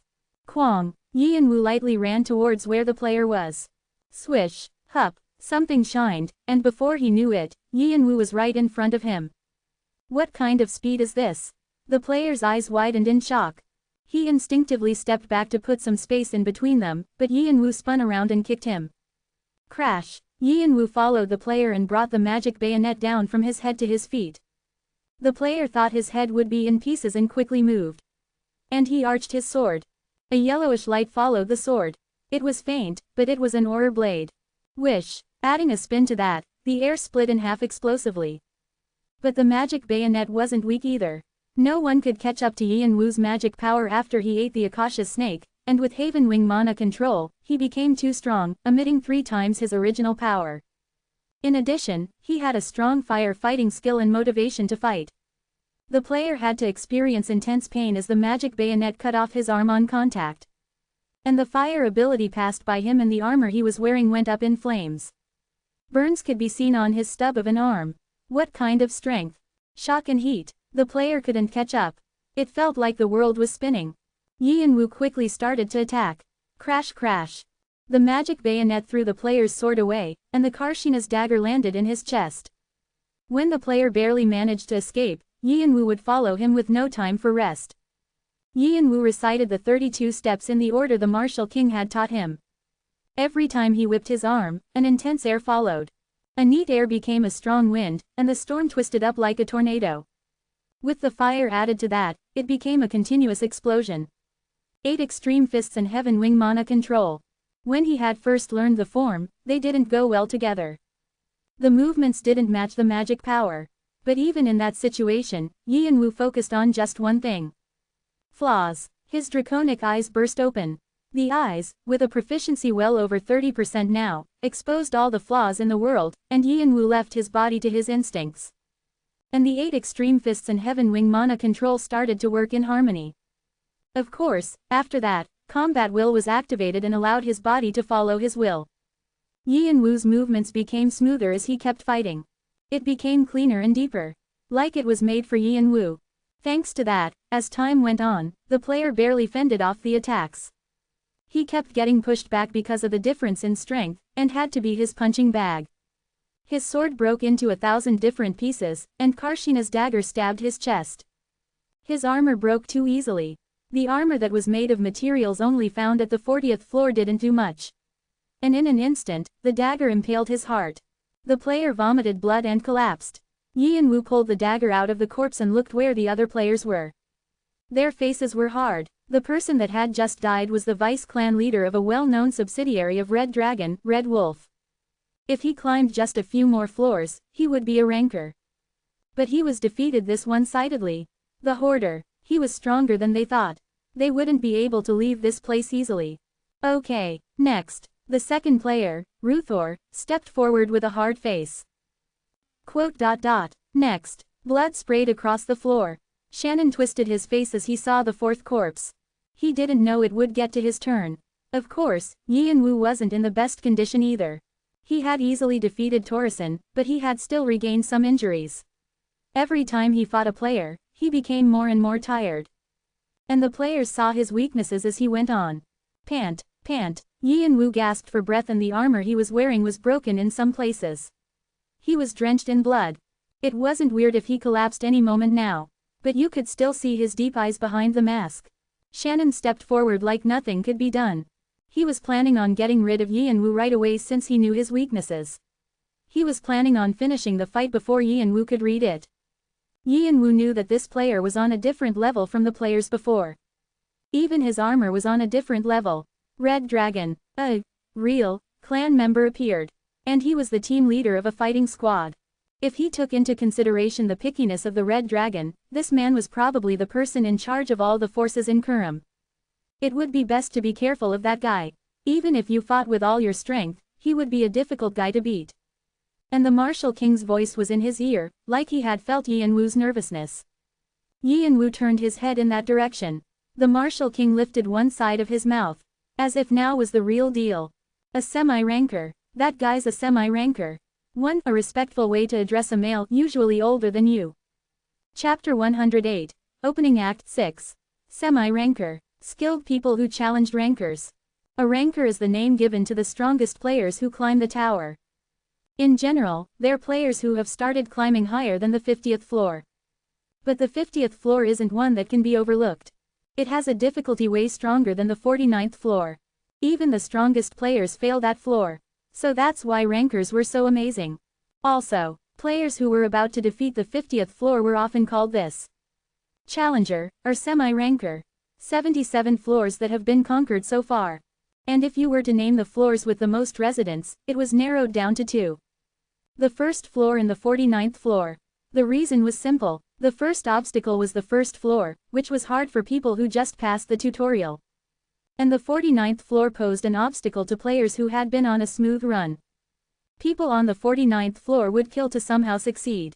Because even if it was only one floor, there was a wide gap between those who had succeeded and those who didn't. But the majority of them failed, and only a select few could move on. And so rankers who passed the 50th floor called the players of the 49th floor, failures. Because they were fools who couldn't move past that one obstacle. But this was only something that players on the higher floors fought over. On the lower floors, even the 49th floor was incredible. To pass the magic gateway, that was the 50th floor, you had to be extremely strong and make a huge effort. So the players staying on the 49th floors were called something else out of respect. Semi-rankers. People who dreamt of being a ranker. And in reality, semi-rankers were already plenty strong. Some even said a few of them were stronger than actual rankers. And there was a semi-ranker right in front of him. Yi and Wu let out a laugh in disbelief. Even if he was at his full strength, the chances were slim. But he was trying to do this while he was both mentally and physically exhausted. It was like committing suicide. But, this is fun. Yi and Wu weirdly felt more of a stronger will to fight. He laughed. This time it wasn't because of disbelief, but in amusement. Yi and Wu was going to defeat all the 8 clans single-handedly. And if he wanted to do that, he needed to grow stronger from defeating players like this. No, he had to defeat the 9 kings who were all high rankers. He needed to be able to be on the level of the martial kung at the very least to start his revenge. From that perspective, defeating a semi-ranker was only a way to get stronger. Yi and Wu was able to learn a lot of things from the past 4 battles. He had gotten rid of all unnecessities. He had successfully linked the Heaven Wing mana control in 8 extreme fists, and he could control the intensity of the cores. Pushing himself to the extreme, he was able to find all the weaknesses. The Marital King probably did this for that reason. So he could improve. Of course, if he was to make a slight mistake, his life would be in danger. I already put my life on the line by entering the tower anyway. There's nothing to worry about. The Martial King probably felt the same way. In some ways, he was extremely dispassionate. Yi and Wu lightly waved his hand. The black bracelet made a slight ringing noise and it locked the souls in the collection. It was hard to get souls of players of this level. It would be nice to make them his soul familiars. Let's start fighting again. Yi and Wu pushed his magic circuit to the very limit. He didn't have to worry about mana with the improved efficiency. An abundant amount of magic power filled his body. And with the use of draconic eyes and combat will, he got into position. The proficiency of 8 Extreme Fists Superior was 15.2%, and Heaven Wing mana control was at 31.2%. He had completely mastered the first section, so he didn't have to worry anymore. Shannon knew that Yi and Wu was gathering all his strength for this fight and gripped his knife. Whether it be a human or a beast, a creature that was fighting with everything it could was dangerous. Also, the Yi and Wu that Shannon observed was that kind of being. A beast drenched in blood. One that wouldn't fall even when it was tired. And it was one that kept growling, baring all its teeth. Shannon lifted his knife, the sword breaker that was bumpy all over like cobblestones. Horror concentrated within the blade. Shannon looked at Yi and Wu with an unreadable expression. Can I ask for a favor? What's that? Regardless of the result of this battle, I'd like it if my subordinates could be saved. What? Yi and Wu squinted his eyes at the unexpected request. Up until now, all the players he had seen were more concerned with saving their own lives, not saving others. But Shannon smiled sourly. To be honest, on the way here, I was so scared that I wasn't able to think of my subordinates. I just remembered them. I know we met as enemies, but you're not cold-hearted enough to kill those who surrendered too, right? Yi and Wu read Shannon's mind. He's not planning on winning this battle. It was strange. This situation was obviously favorable toward Shannon, and up until just now, Shannon had a strong will to live. He was observing everything about the situation, figuring out how to attack and where Yi and Wu's weaknesses were. But how it was different. He was half given up, and half curious about Yi and Wu. Yi and Wu didn't know why Shannon was suddenly feeling this way and felt heavy. Like he had met a strong wall. I'll break it at once. Yi and Wu summoned his fire. He was planning on finishing the fight as quickly as possible. Wings made of fire soared higher than ever into the sky. He wrapped the wings around him and stomped his foot in the ground.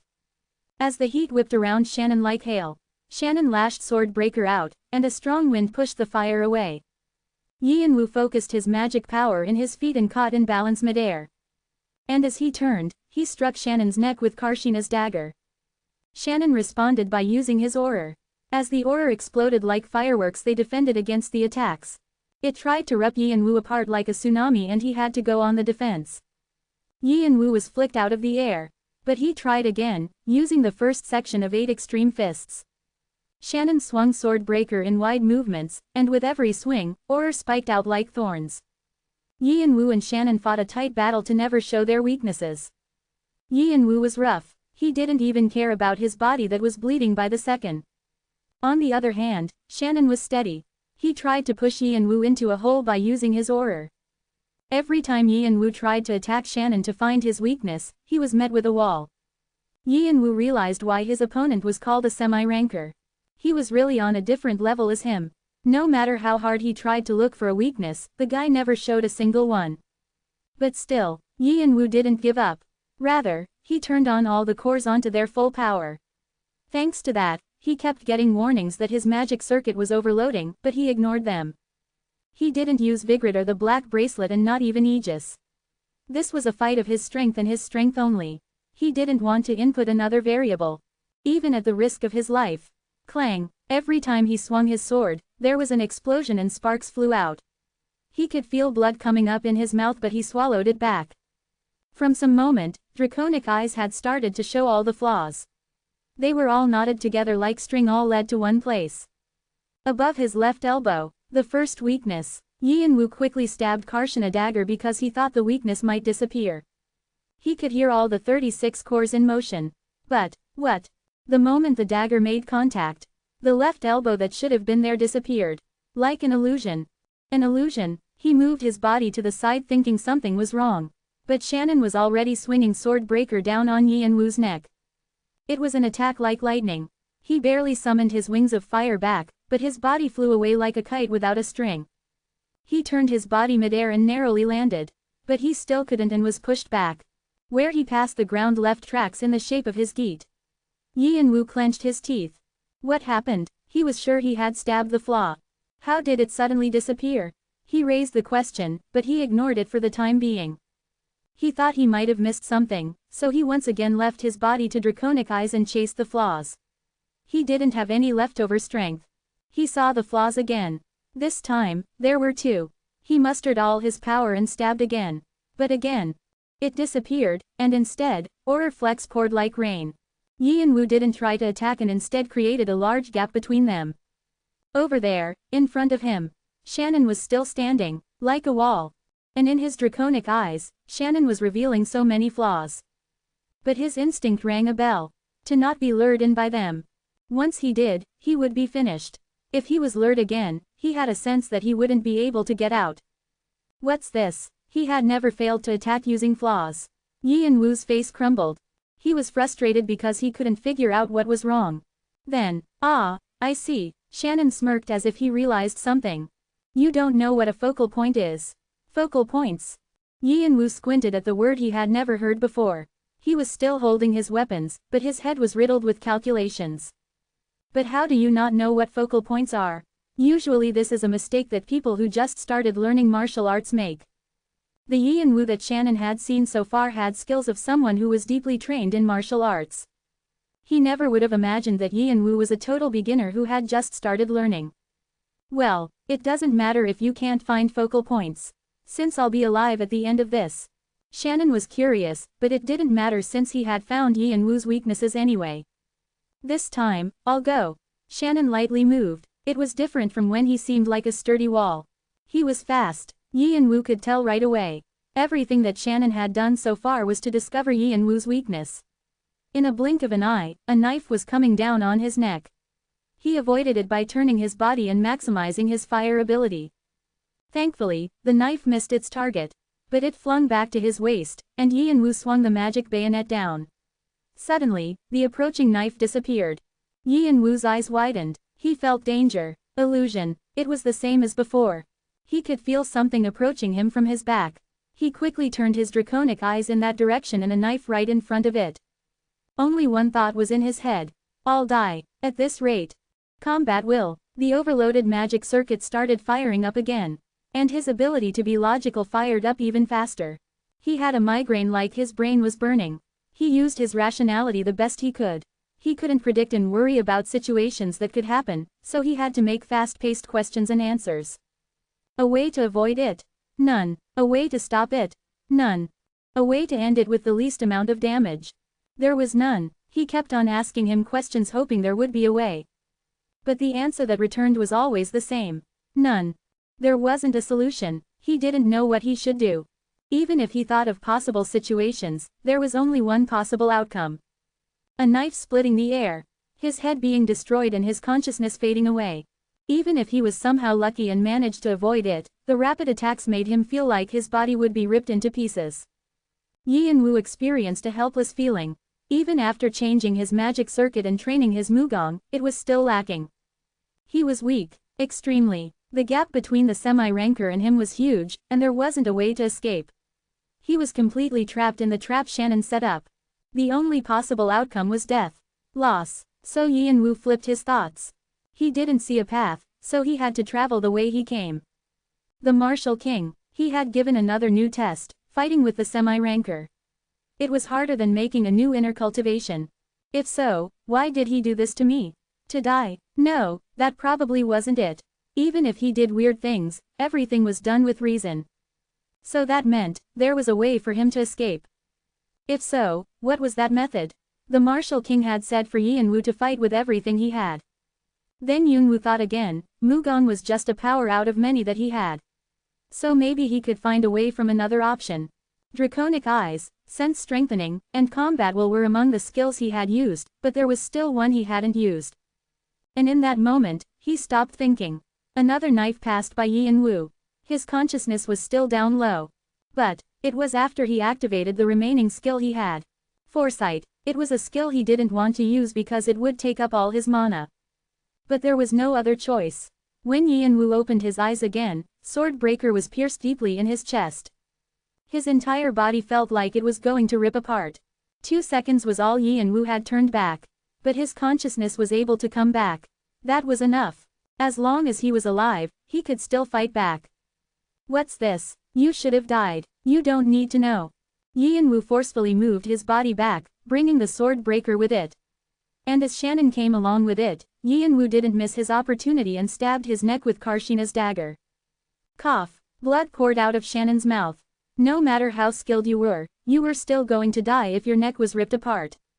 And everyone was scared of death. However, he's laughing. His lips were quivering because he had lost all his strength, but he was definitely smiling at Yin Wu. I'm glad. My subordinates can live. Relief flooded his eyes. Yin Wu felt a heaviness when looking at Shannon and couldn't help but ask. Are you not afraid of dying? Of course not. I did everything I could to stay alive. Then why? Suddenly I became embarrassed while I was watching the Martial King. I'm still a leader after all. Yin Wu's eyes widened. He realized why he was feeling so heavy. Shannon didn't know how much longer he would live, but he still wanted to take care of his subordinates. From the beginning, he didn't care about his life. No, rather, he used to care, but he still changed his mind to save his subordinates. Now, he might have been embarrassed of his past self for doing anything to survive. It was so different from his brother's situation, who was killed by his friends who would stop at nothing for their own lives.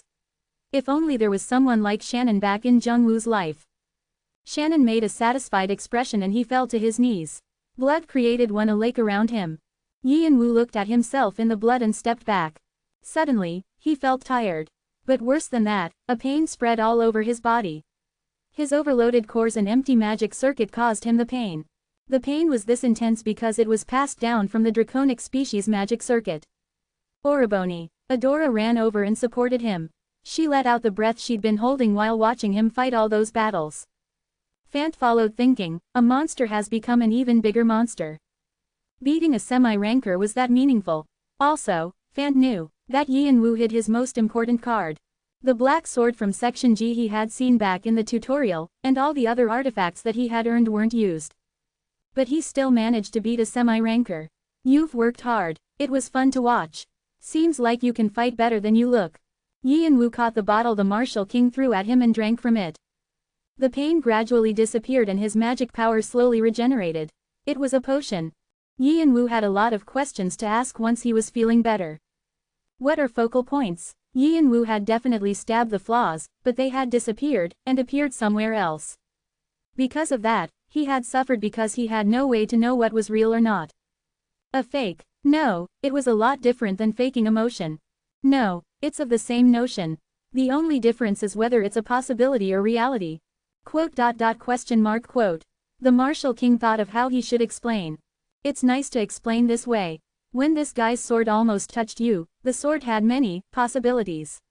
Whether it be used for offense or defense. And of those, it could lead to a greater amount of possibilities. Right. Yin Wu nodded his head. So when picking from those many possibilities, how do you pick? Do you have a standard? Whatever suits the situation. That's right, suiting the situation. But focal points add one or more possibilities to the mix. Yi and Wu could somewhat understand. Quote. A trap. You can see it like that.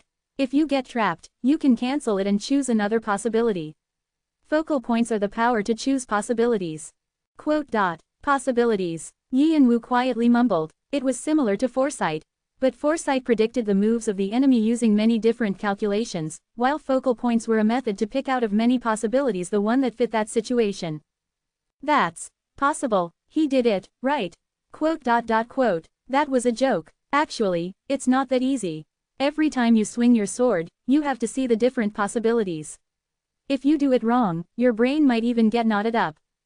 The martial king grinned. But if you can successfully do it, there's no better fighting method than this. But it's only for players who have trained their mana to the extreme. And focal points actually aren't that perfect either. And once you're at a certain level and your sixth sense improves, it gets easier to tell. That's why Shannon had asked. Yi and Wu's fighting skills were on the level of someone who should be able to discern between focal points, but he couldn't. However, with this Yi and Wu find two things he could improve on. Focal point and sixth sense. But both had to be attained through extreme training. I guess the only thing I can do is training and more training. He clenched his fists. He wanted to have the sensitive senses Shannon had shown. If his physique couldn't keep up, there was no point in having good artifacts. He had to push his body to the extreme several times for that. And after that, I have to finish the succession process. There were so many things to do. He could have felt burdened, but he felt happy that there were so many ways to get stronger. If I'm not talented, I just have to work for it. Yi and Wu pushed his heavy body up and added Shannon to his soul collection. There was something he wanted to confirm. And sir. Yi and Wu turned to face the martial king with Adora supporting him. The martial king waved him away like he knew what Yi and Wu was gonna say. I'm not that evil to hit weak people, okay? Don't worry. That meant he would leave Shannon's subordinates alone. Yi and Wu nodded his head. After using his full strength for the first time in a while, he just wanted to rest. And the first battle between Cheonwado and Red Dragon ended like that. The news of Kurum spread all over the tower, making people tremble in fear. The unexpected participation of the One-Horn tribe. And with the spread of the news, Cheonwado pulled their sword out as well.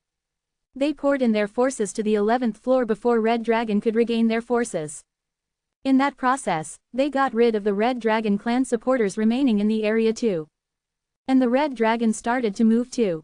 The 11th floor was a card they could just throw away, but it wasn't like them to step back so easily like that. And other news started to spread. That the semi-ranker Shannon and 4 other players had gone up against the Hoarder and died. It wasn't that big of a news on the higher floors, but it carried a heavy weight on the lower floors. Also, it meant that he was staying as a guest of the One-Horn tribe. Those Cheonwado bastards. I bet they're feeling so happy they could die. Bahal sourly smiled as he read the report Flame Beast's vice leader gave him. With the help of the One-Horn tribe, they had taken 80% of the land of the 11th floor. It was basically their land now. And Red Dragon couldn't sit still. Dragons were malevolent. They were greedy, and loss wasn't in their vocabulary. The Red Dragon's pride was greatly hurt, and the Summer Queen was the most angry. Bahal, who was cold and rational, couldn't understand why. But oh well, if the Queen says to jump, I have to ask how high. Bahal made a cold smile. After defeating Leonte, he became the overseer of the 11th floor. He only had one command: to reclaim the 11th floor. It was a crazy command, knowing that the Martial King was there. But still, Bahal didn't complain and moved. Flame Beast followed like a shadow. And fighting squads like Blaze, Corona Anaconda, Raven Party, and Wolf Squad went with them. And their numbers were enough to make up an army. They looked down from where they were standing to the capital of the 11th floor. Their mission was to get rid of all life forms in that city.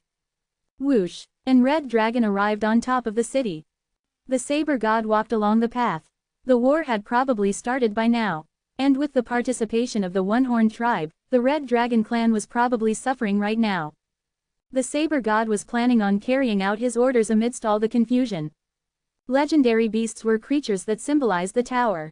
And if they all died, it would be pandemonium, but it was a sure way to guarantee Cheonwado's win in the war. Move. And with the Saber God's command, countless shadows began to move. They killed all the beasts in the area. It was a way to get rid of all the variables. And also to gather as much needin as he could. The saber god's lips quivered. He could feel the phoenix somewhere. Opening square bracket dot. Something's here. The phoenix squinted her eyes at the confusion happening in her territory. It seemed like whatever the humans were planning had come to her territory as well. Also, for the first time in her life, she felt that it might not be easy. Her children were busily playing, running around, not having a care in the world. Chirp. Then, Chirpy, who had felt his mother's gaze, tilted his head. Yian-Wu was bothered by the tribe members' questions the entire night. They were all curious because they heard he defeated a semi-ranker. Every time that happened, he said he was tired, or Adora pushed them away. If you can't with them, then how about me? Don't you want to try sparring with me? Fant was jumping up and down in excitement. Fant.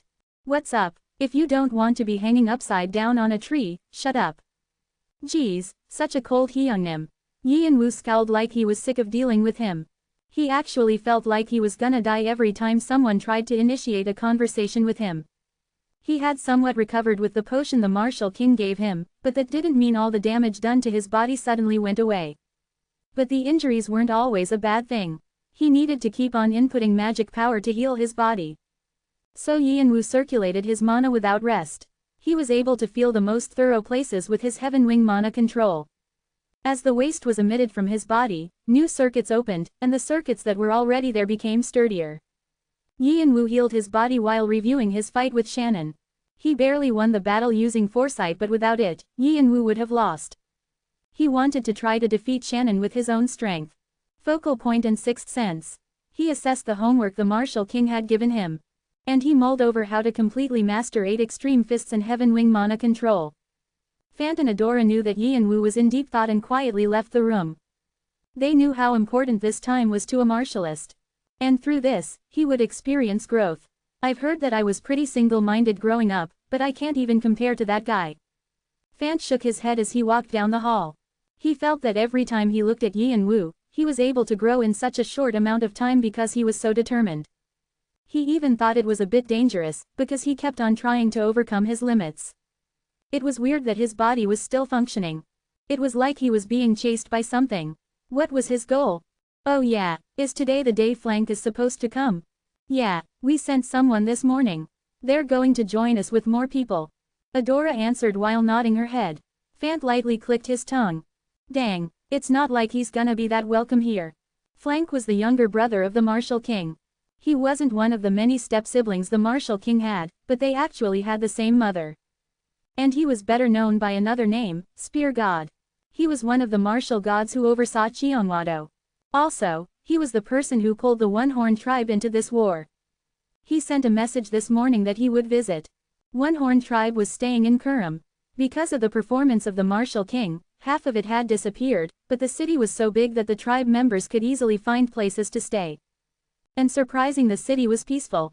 The Red Dragon saw no reason to bring the tribe back into the war and make things complicated again. Also, they wanted to know what the tribe would do next. If they had only participated in that one battle or if they would continue helping Cheonwado. They were going to set up a defense plan based on what the tribe did. Normally, they wouldn't have let their enemies live so peacefully, but the tribe got away with what they did. That was the weight of the One-Horned tribe. Also, it was the weight of the Martial King. The Spear God, Flank, knew this, and used this to his benefit. He openly revealed his relationship with the tribe to warn the Red Dragon. It was strictly a political move. The Martial King openly scoffed at the Spear God for that, but he wasn't able to deny his request because they were still brothers. However, Fant and Adora had a good relationship with the Spear God. Anyways, you take care of Hyungnim here. It seems like Cheonwado wanted to see him, too. If he wants to come, you come with him. Okay, but I don't think he'll come considering his personality. Or knock him out when you have the chance. I'll pretend I didn't know. Adora narrowed her eyes. Do you wanna die? Hee. Then I'm off. Adora glowered at her brother who went away laughing like it was hilarious. Sometimes, she could see her father in him. Adora let out a sigh, and she looked at Yian-Wu's door with silent eyes. Suddenly, Kwang, the door burst open and Yian-Wu ran out. He looked like he was in a hurry. Before Adora could ask what happened, he jumped out the window in the hall and went over to the opposite side. Adora thought that something bad had happened. It was probably wise to tell her brother and her father first, but she clenched her teeth and ran after Yi and Wu. Yi and Wu quickly passed by the collapsed city and past the 11th floor's stage. He activated Shunpo as much as he could, and his magic circuit started to overload again. His body complained as if asking why he wasn't resting. But Yi and Wu couldn't worry about that. He was only focused on heading south. Just what in the world happened? It was something that Yi and Wu couldn't see, but he could feel connected to several things. One of them was the egg of the mythical beast in the One-Horn tribe's village and the other one was to Chirpy. Yi and Wu could somewhat read what Chirpy and the egg were thinking. And he got closer, the connection also tightened. His connection with the egg became weaker while it became stronger with Chirpy. He was so busy with the war that he hadn't been able to contact them. He was thinking that he would go visit them when he got the time. But just now through the connection, he felt Chirpy's sinister thoughts. They were hard to express. Fear, horror. It was completely different to Chirpy's usually bright and happy thoughts. Yi and Wu realized something had happened to the Phoenix. Just who would hurt Phoenix? The legendary beasts were the strongest existence on the lower floors. Even high rankers couldn't easily defeat them, so they were left alone. So he was extremely curious. But he also had a thought. The 11th floor was being flooded with countless rankers along with the fighting squads. Kurum was the only quiet place. Other places were teeming with tensions between the two clans. Also, the Red Dragon moved as a military, making ghost towns where Xiongwado's forces were. So then it wasn't weird that some rankers would try to attempt challenging the Phoenix. Because although they were dangerous, it was that much worth it to defeat it. Because the Needon legendary beasts owned were priceless. Why didn't this occur to me before? Yi and Wu blamed himself. If only he had thought a little bit more about the war. But he had been so preoccupied with clearing the stage and training his Mugong that he completely forgot about Chirpy and the Phoenix. He could see many different scenes happening below. There were players escaping from war and brigades busily moving in formation. As he got closer to the south, his connection to Chirpy deepened. He could feel Chirpy trembling in fear. There's no sign of the Phoenix. Yi and Wu bit his lower lip. Anxiety filled his head. You have entered the territory of the Phoenix. But he couldn't feel the gaze of the Phoenix or hear her voice that was always in his brain. The Phoenix's territory was a complete wasteland. Trees were knocked down, and corpses of mythical beasts were lying everywhere. His fears were confirmed. Someone had appeared, and he was very strong. At least a high ranker. It was someone difficult to fight against. He's on Bahal's level at the very least. He could feel Chirpy's evil thoughts coming from somewhere above. He didn't delay a second and threw his body in that direction.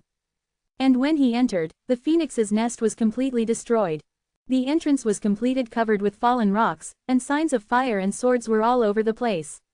It was clear there had been a brutal fight here. Yi and Wu pulled Vigrid out from his back. There was no time to waste. His connection with Chirpy was dying. He needed to be quick. Crash! He maximized his magic power and let out powerful winds. As he slashed Vigrid, the rocks crumbled down, making a path for him to pass through. Beyond the fallen rocks, he could see a strange space. A barrier with a shining light was barely blocking the rocks. The barrier was weak, like it would break at any moment. And within the barrier, he could be a slumped Chirpy completely covered in blood. Yi and Wu felt a faint heartbeat that could stop at any moment. Tien, hello, as some of you have pointed out, Xiongwado literally means Azure Sword Clan in English, but as we have started translating using the name Xiongwado, for continuity's sake, it'll be kept that way. Thank you for pointing it out. Yi and Wu quickly cupped his hand and lifted Chirpy out. And the defense mechanism that had been in place quietly disappeared. Chirpy looked critical, his breathing was faint and his chest was heaving. Yi and Wu placed Chirpy out and poured his magic power out to him. At the same time, he activated his heat skill and warmed Chirpy. He thought heat might help Chirpy because he was of fire property. Fortunately, as time passed, Chirpy started breathing more normally. Yi and Wu set his skill up so Chirpy would be able to continuously receive warmth and looked around. How big of a fight happened? And where's the Phoenix? It was clear someone had attacked. But when thought about logically, it wasn't just one or two things that were off. Clearly, the fight was over. It wouldn't be this quiet if it wasn't. Also, there needed to be more evidence of a fight, but this much wasn't enough. He couldn't even know if the attackers had been successful or not. The phoenix boasted a big size. It was impossible to completely get rid of her once she was killed. But there weren't even signs of her being dragged away. There were only questions left behind. Yianwu thought that he would only get the whole story when Chirpy woke up. And once 10 minutes had passed, thankfully, Chirpy woke up, fluttering his eyelashes. Chirpy, chirp. As soon as Chirpy saw Yianwu, he let out a tired sound and tears dripped down from his eye. He couldn't communicate with Yianwu because he was still young, but he seemed like he had a lot to say. Yianwu quietly stroked his head, as if saying it was all okay now. To not worry anymore. Chirpy trembled, and with the strengthened connection, the incident from a few hours ago flashed by his eyes like a panorama. Are you the phoenix? You're as big as expected. Extremely. Yianwu raised his head towards the source of the voice. But strangely, he couldn't move his neck. He could only see things through a small hole. Yianwu realized what he was seeing. This is Chirpy's view. It seemed to be the situation when Chirpy was hidden by the defense mechanism from earlier. Chirpy tried as hard as he could to get out, but something strong blocked him. The force that was blocking him had the phoenix's aura. The phoenix had tightly put it in place so Chirpy couldn't get out. So he wouldn't get hurt and get caught by the attackers. I have never allowed the entry of humans. Also, I have never invaded the humans' territory either. Is that important? It is, since that is the standard that splits good and evil will. At the very least, I don't have any evil will towards humans. Then I'm sorry. We definitely brought evil will with us. We need your Needin. Opening square bracket ... What an arrogant human. Do you know how it ends for fools like you? I don't, but I know this well. Someone stepped forward while scoffing. In the darkness, the phoenix's eyes could be seen, filled with annoyance. That the ending will be different this time. And a large sword was pulled out. The space to see outside was too small to see the face of the attacker, but Yianwu recognized the pattern on the blade. There was only one person who used that in the entire tower. The saber god. Cheongwado was an island of people who dedicated their lives to martial arts. They only work on getting stronger, and they trained their martial arts to the extreme. So in Cheongwado, people who used artifacts or magic tended to be looked down upon. It was important to be acknowledged just for your strength, and your strength alone.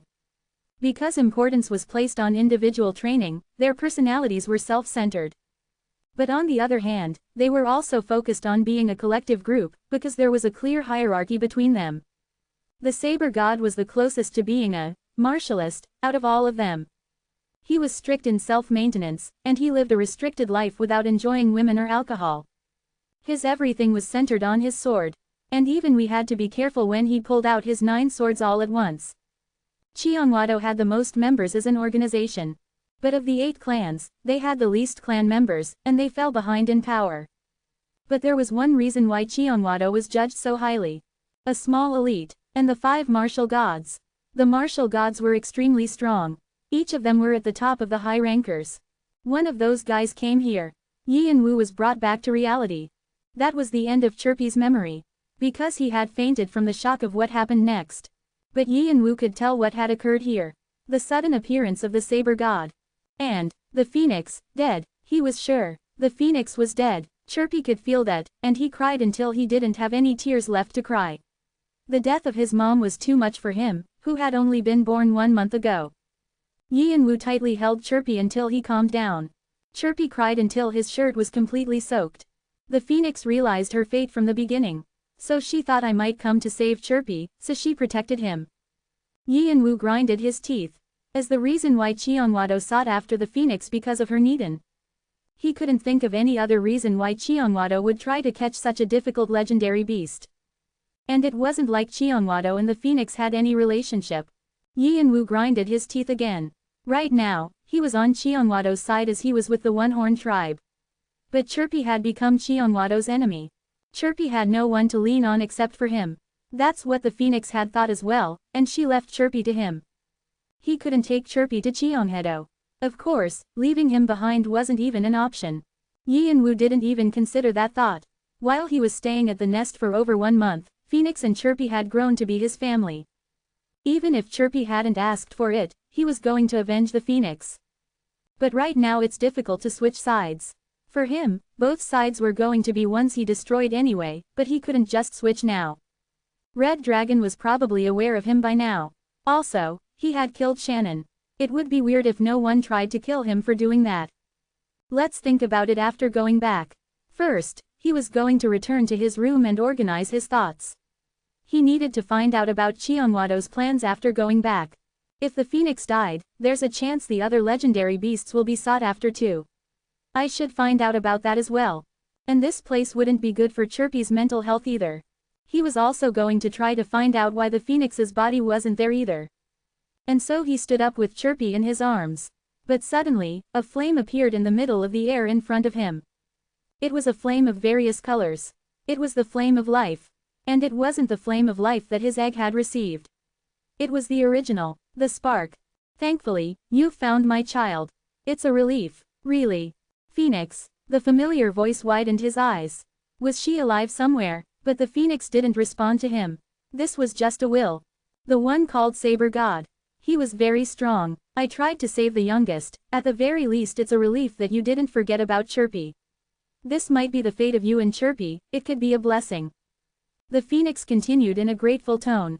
Also, don't be too angry that I died. I don't know if you remember, but I'm one who dies and comes back alive with the flame. I've disappeared for now, but I'll be born again. There's no need for you to avenge me. No, even with the words of the phoenix, Yi and Wu knew that wasn't it. The phoenix would definitely be reborn. However, no one knew how long it would take. Also, even if she was reborn, she would be leading another life, separate from this one. No one knew what kind of thoughts and standards the new phoenix would have. It would be a completely different existence to Chirpy. Death was death, and that was it. But the reason for Phoenix's words were simple. To console Yi and Wu, so he wouldn't do anything foolish. Also, Chirpy needed someone to lean on. So don't be too angry, and take care of my child until I return. If it takes some time, just take care of him until he can survive on his own. I'm asking you for a favor. The phoenix worried about her children until her very last breath. Of course, I won't just ask you to take care of him. And at that moment, the flame suddenly soared up. And it split into pieces and wrapped Yi and Wu. Opening square bracket dot. It's very weak, but it'll help you and the youngest going forward. The flames started to blend into his skin. The phoenix has chosen you as her heir. According to her will, the flame of life original is being given to you. The former contract with the legendary beast has strengthened. It is reacting with Heaven Wing mana control. The skill, flame infusion, is reacting to the flame of life.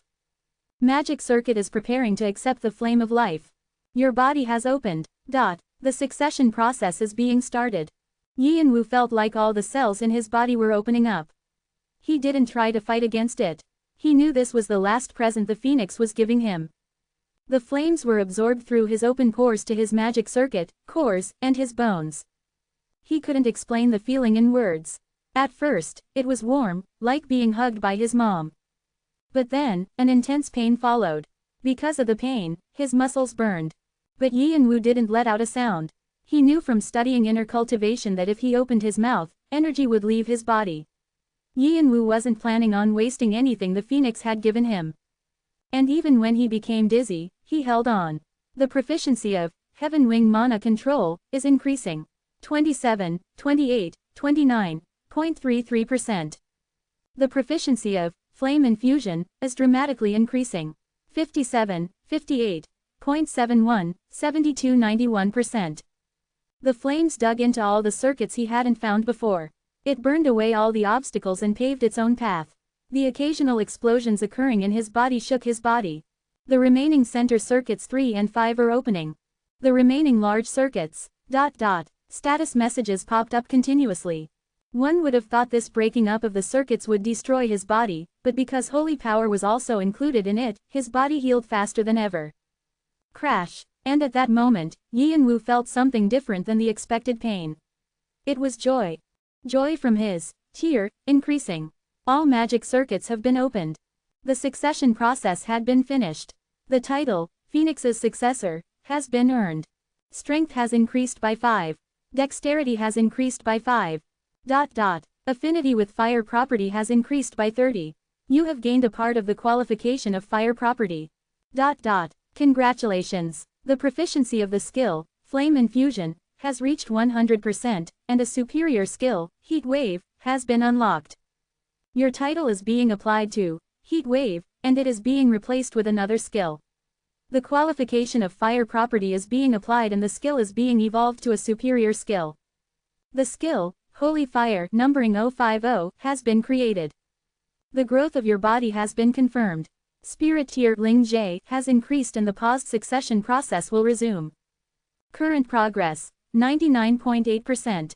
Yian-Wu felt the joy gradually disappearing from his body and opened his eyes. And at the moment, the emotion he felt wasn't a happy feeling like joy or pride. Emptiness. It felt like his entire body was his body. He felt unsated. The vessel is bigger. It wasn't because the magic power had left, or anything like that. His magic power had actually increased, with the magic power the phoenix left him. But even with the overall increase, his vessel had grown to a size that made him feel empty inside. The opening of all the magic circuits. Not only did the circuits he didn't even try opening, but all the tiny little circuits had opened. It was because the phoenix's fire had made a ruckus breaking all the obstacles in its way to open the circuits. And since holy power had been added to the mix, healing him at the same time. Magic circuit became larger and sturdier than before. The process that would have taken him forever was finished in a single moment. Also, Yian-Wu could feel the holy fire left in his body. It was right next to his heart, where the stone was. Why did it go there? The stone that Leonte had tried to create, but failed. He had ignored it because he couldn't do anything to it no matter how hard he tried. But why did the phoenix's spark go there? He focused all his will on there, but the stone remained still. Instead, the fire that had been absorbed in the flame came out along the magic circuit and arrived at his hand. A blue fire shot up from Yian-Wu's hand. It turned into a variety of colors, red, gold, and purple. The flame that the phoenix had been maintaining. It was a holy fire that controlled regeneration and resurrection. It was also the origin of the flame of life he received. That was what the phoenix had left for him. And befitting of its owner, its power was amazing. Holy Fire. Numbering 050. Proficiency, 0.0%. Description. The flame that defines the phoenix, who is the symbol of resurrection and regeneration. Some say it is the first fire to ever have existed. It's a pure fire that many gods desire. Purification. It burns demons and curses. It shows a great immunity and resistance to devil property. The strength of this power grows with the proficiency of the skill, and heals a part of the body. Blessing of Fire. Holy Fire is known as the first fire to exist.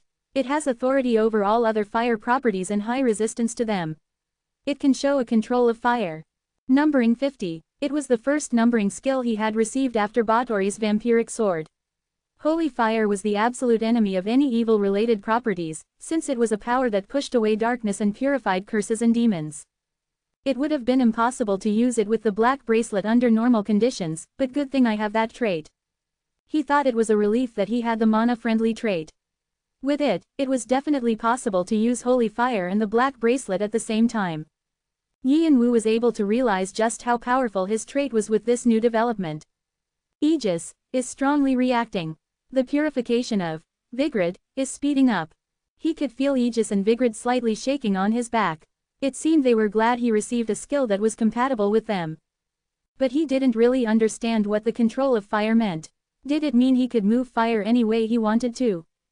He knew it wasn't something that you could receive from a mere skill. And on top of that, it was hard to say exactly what defined fire.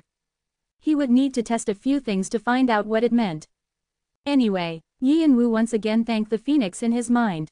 She had fast-forwarded his growth by a few years. Even opening all the magic circuits was a huge development for him. And Holy Fire was a skill of the phoenix and the phoenix alone, so it wasn't something he could have gotten. It was uncomparable to Lizard King Hargan's heat wave. But actually, this wasn't just simply an act of kindness from the phoenix like Yian-Wu thought. Conditions needed to be fulfilled to receive this skill. If he had neglected Chirpy and left him alone despite knowing the situation he was in, the succession process would never have taken place. Only with concern for Chirpy and pity for the phoenix was he able to receive this skill. And also, it was the desperate last wish of a mother who wanted their child to be taken care of.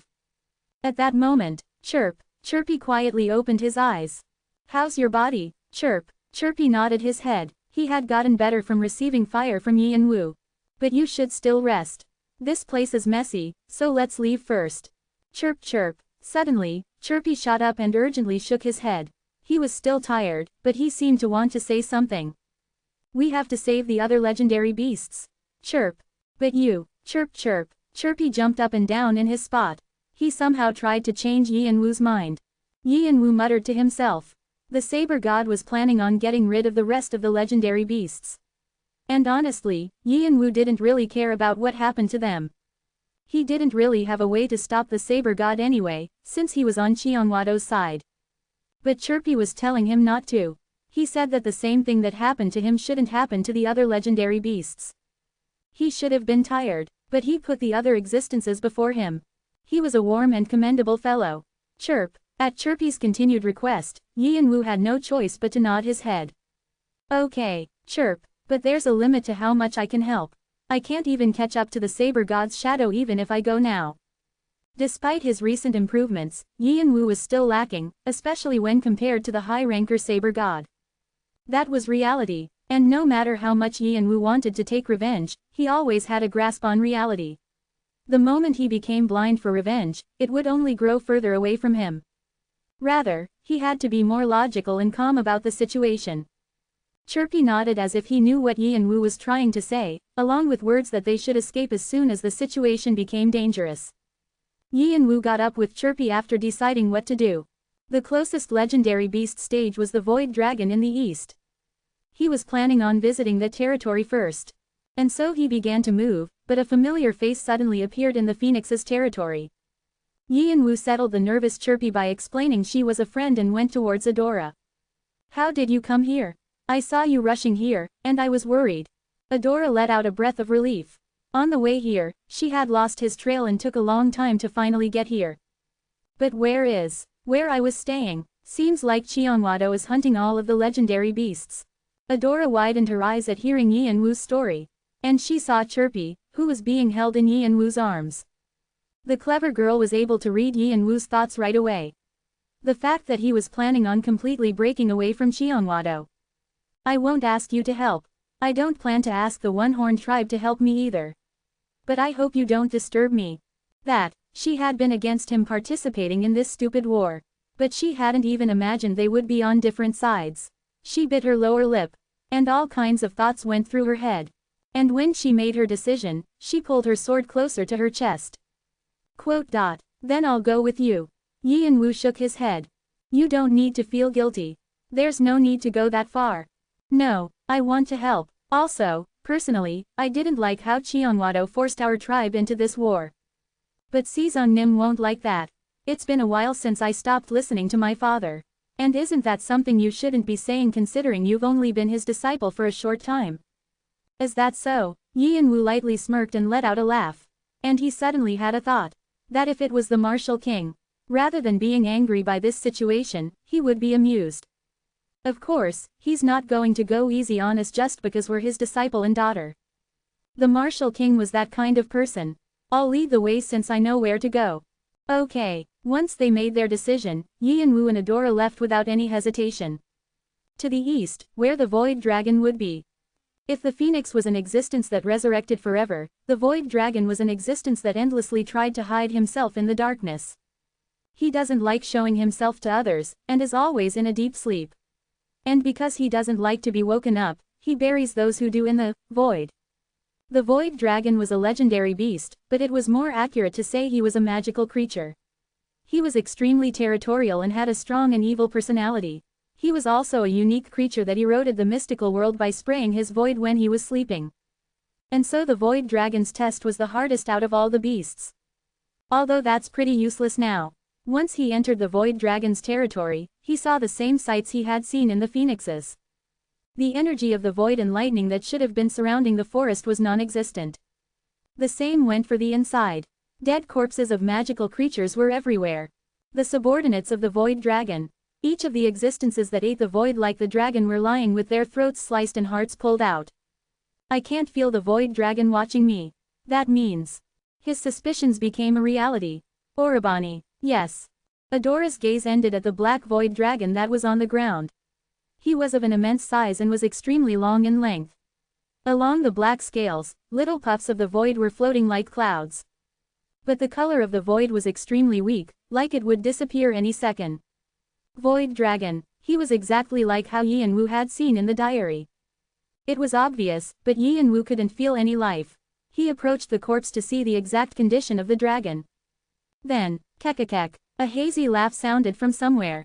What? Yi and Wu thought the saber god was nearby and turned his head to the source of the sound. And in front of his eyes, a message popped up. The soul of the void dragon is looking at you. Quote. What? Didn't the void dragon die? Yi and Wu's eyes became bigger, and the same voice from earlier echoed in his head. It was the same way of communication as the phoenix. It was definitely the void dragon. Kahahat, I wondered what kind of guy the phoenix had a fondness for. If you're here, you also know what's happening. Then you have quite the motivation, Yi and Wu felt wide awake. Are you really the void dragon?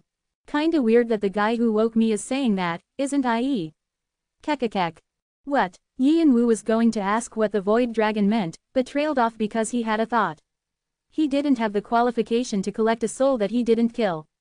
Even if he could, the void dragon's tear was too strong, so he didn't know if it was possible. To be precise, this didn't seem to be a soul.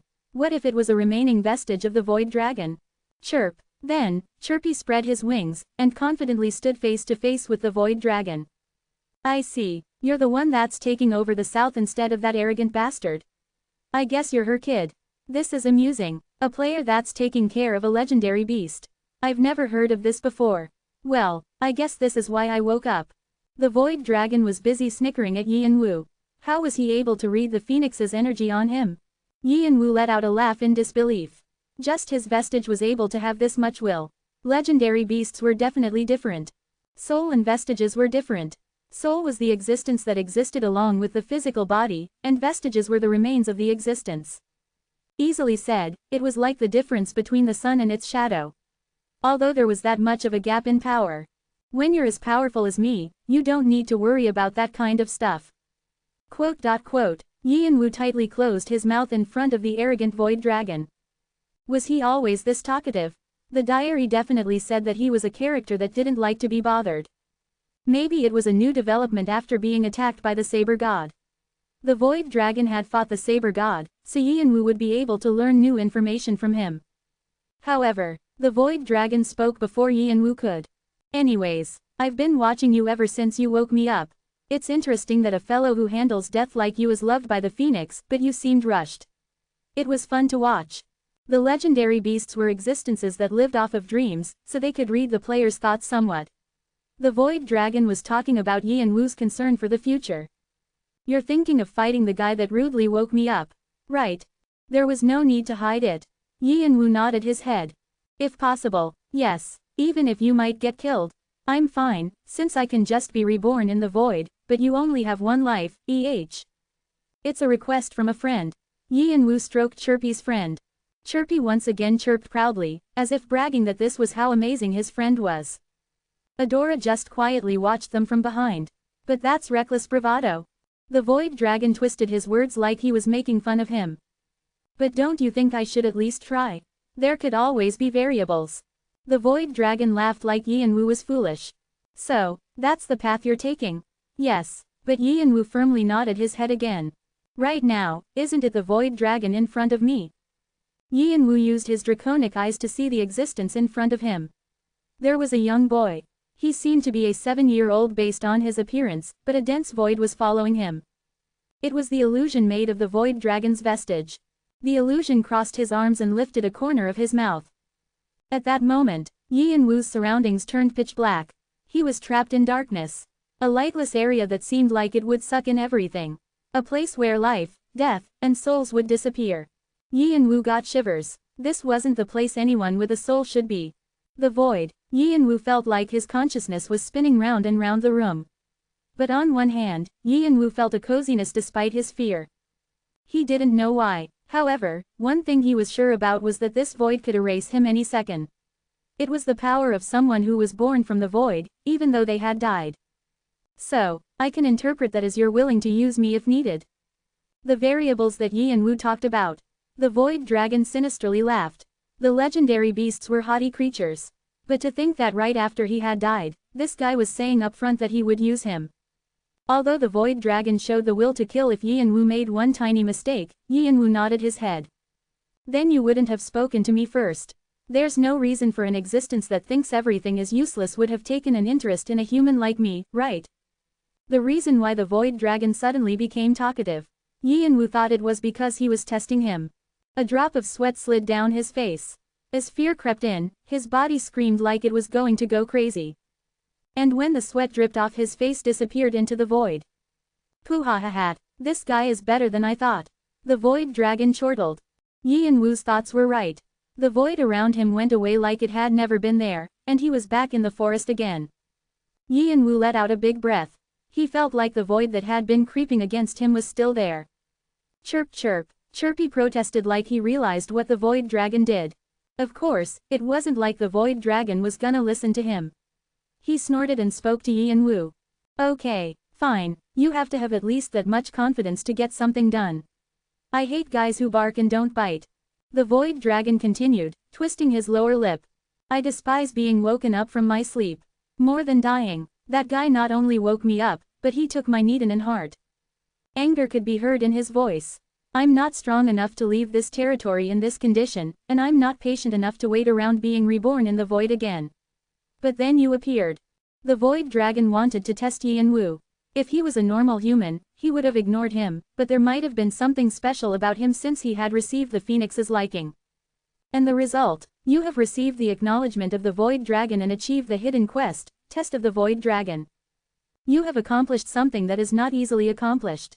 Additional karma is being rewarded. You have received 5,000 karma. You have received an additional 3,000 karma.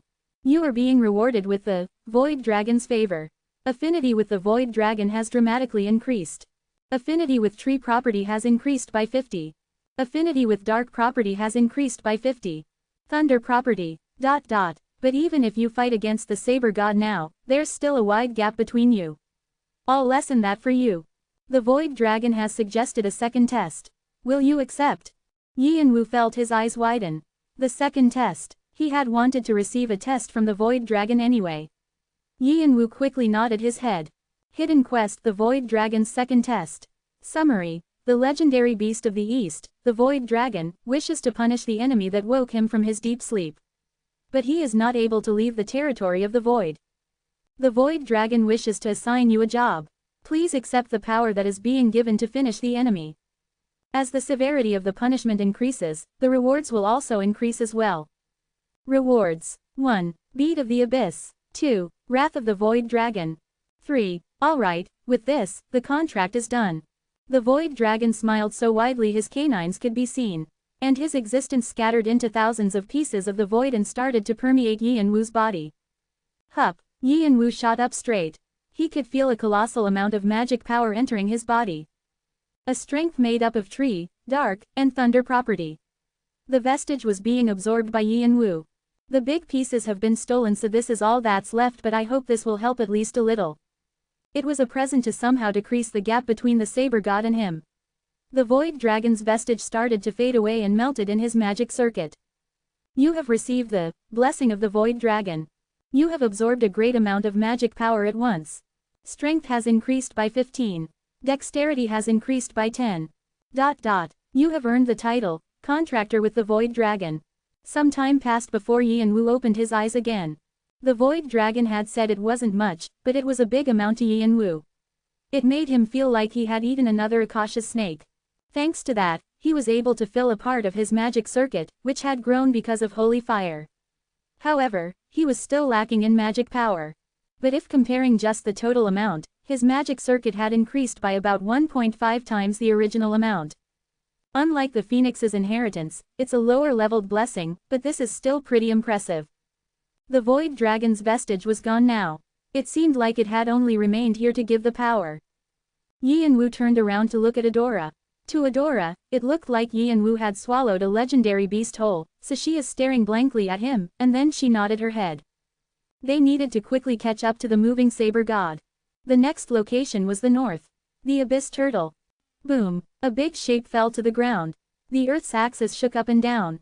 It was a legendary beast that looked like a hybrid between a large snake and a turtle. It was the abyss turtle. Are you alright, sir? Cheongwado's players looked at the saber god with worrisome faces. The saber god didn't respond and slowly twisted his neck and his shoulders. Crack. Every time he did that, the sound of his muscles and bones moving back in their place could be heard, but he didn't care. Quote. This is tiring. And the saber god sat down on a nearby rock like he couldn't do it anymore. Today, he had to fight 3 big battles. They were all battles that he would have had to recuperate for 1 month. However, he had done it continuously. So the saber god was only able to do it by unsealing 6, after receiving permission from the sword god, and he had just gotten the abyss turtle. And now, he was feeling extremely tired. If we had opened 7, as well, it would have been easier. The team leader of the Madoden had a wistful face as he looked at the saber god from behind. But he understood why the saber god had done that. His pride would never let him. Even if it was a legendary beast, it was only the 11th floor. If they used 7, who symbolized the full force of Cheongwado, what would all their accomplishments come to? Saber god, why don't you take a rest and... No, it's fine. The legendary beasts have probably realized what's happening to them, and Red Dragon will come after sniffing us out. We need to finish it before then. At the saber god's firm response, the team leader stepped back. If the other martial gods had helped, it would have gone faster, but they were all doing their duties. There was no one other than the saber god to do this job. He didn't realize why they had to put themselves through this, since it wasn't like it was easy. But there were always reasons for why the sword god did the things he did, and so no one questioned him. The sword god's words were unconditional. If there was one silver lining, it was that there was only one left. Then let's go. The saber god got up and picked up the iron box on the floor. Madoden quietly followed him. Like the saber god's personality, they all moved quietly. The only sound was from the saber god's 9 swords clacking around against the iron box. Yianwu had to bite his lips at the fact that he was late again. The territory of the abyss turtle was also destroyed.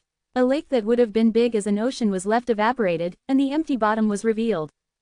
However, the abyss turtle was still alive with its heart and Needin pulled out.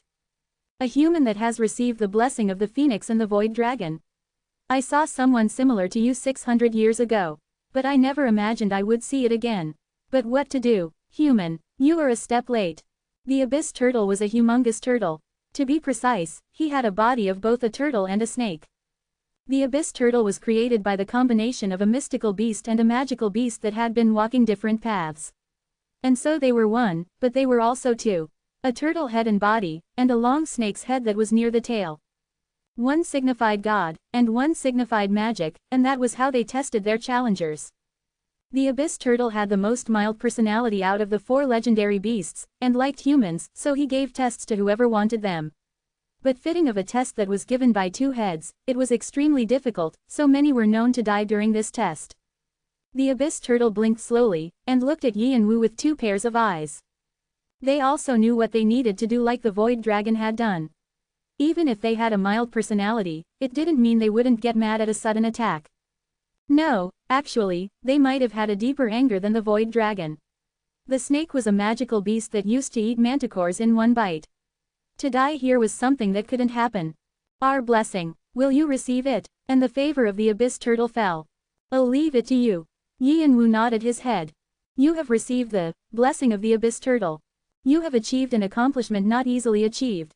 Additional karma is being rewarded. You have received 5,000 karma.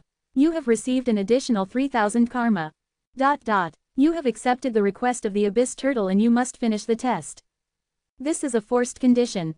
You cannot reject it. Once you reject it, you will receive a severe penalty. Hidden quest: the abyss turtle's test. Summary: the abyss turtle is looking at you, who is performing the test of the phoenix and the void dragon, with interest. And they wish to give you a test. The abyss turtle is looking for someone to carry out their revenge rather than do it themselves.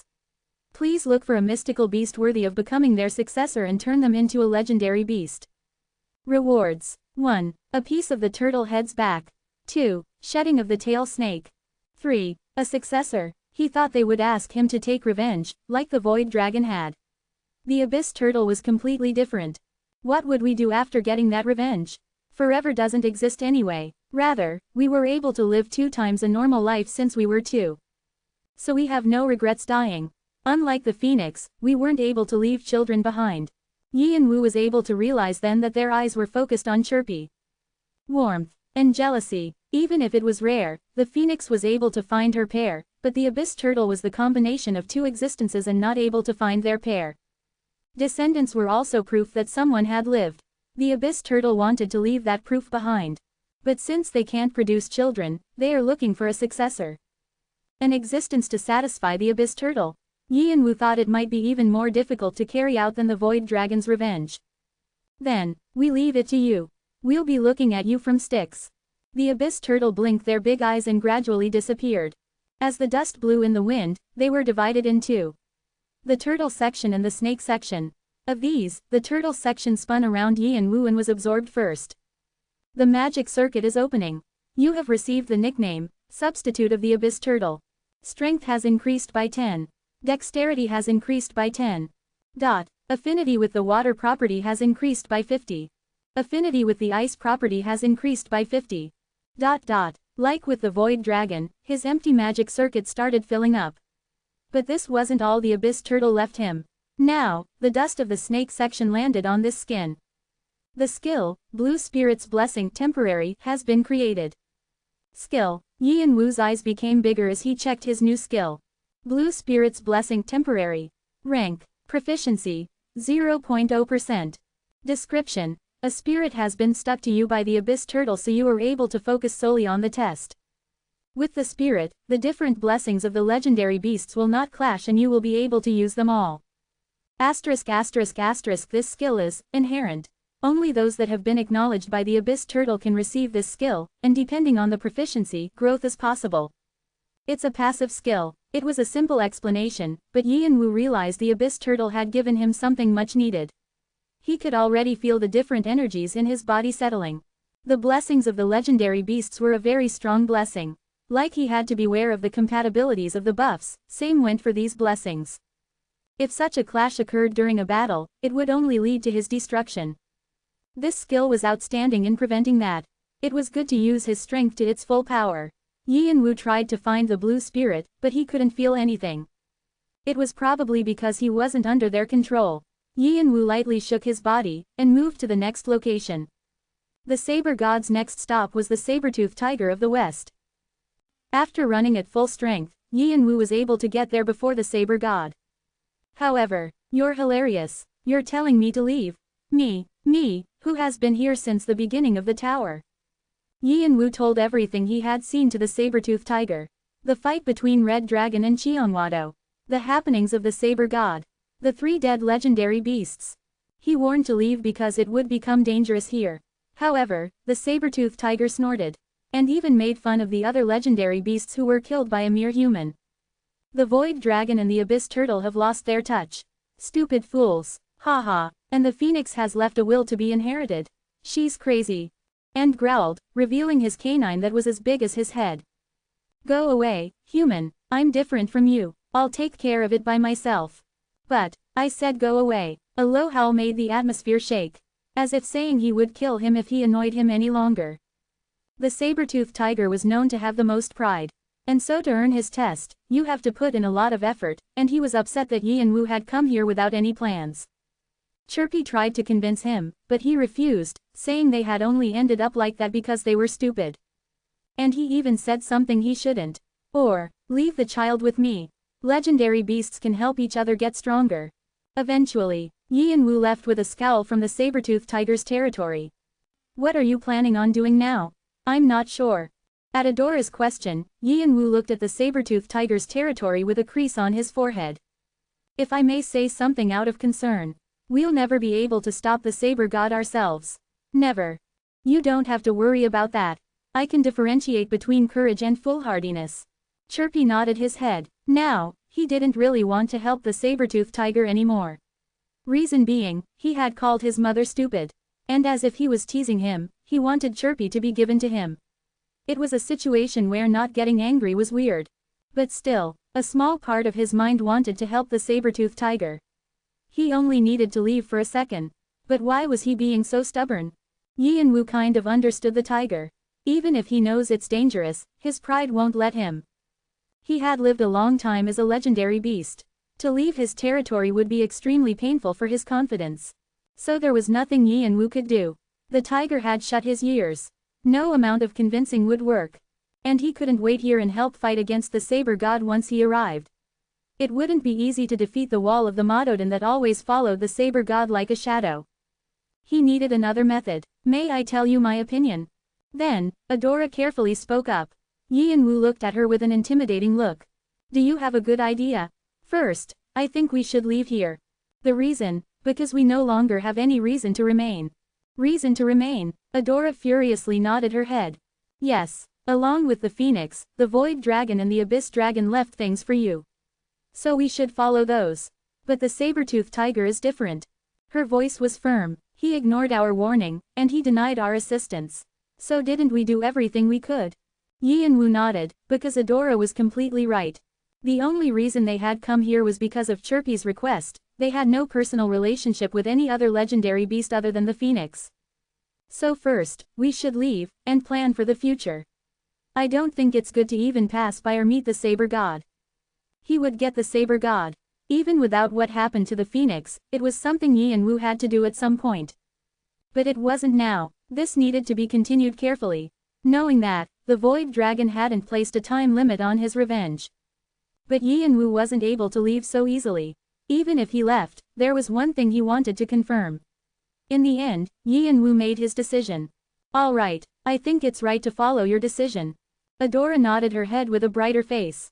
To be honest, she had worried about him the moment they chased after the Saber God. To fight with the Saber God meant war against Xiongwado. It was totally impossible. Even if she helped Yi and Wu, she was slightly worried that she could be fighting against the One-Horned tribe. But thankfully, it seemed her argument had worked. Like his logical and cold personality, Yi and Wu definitely wasn't foolhardy. Yes, so let's go back and think things through again. We might have a new chance to catch Xiongwado. But Adora didn't know. Even though Yi and Wu was logical and cold, he never gave up. No, I've already made my decision. I can't be with Xiongwado anymore. I'll get my egg back and return right away. Adora's eyes widened. Then, I'll find my egg and cross over to the Red Dragon. Quote. Exclamation mark quote.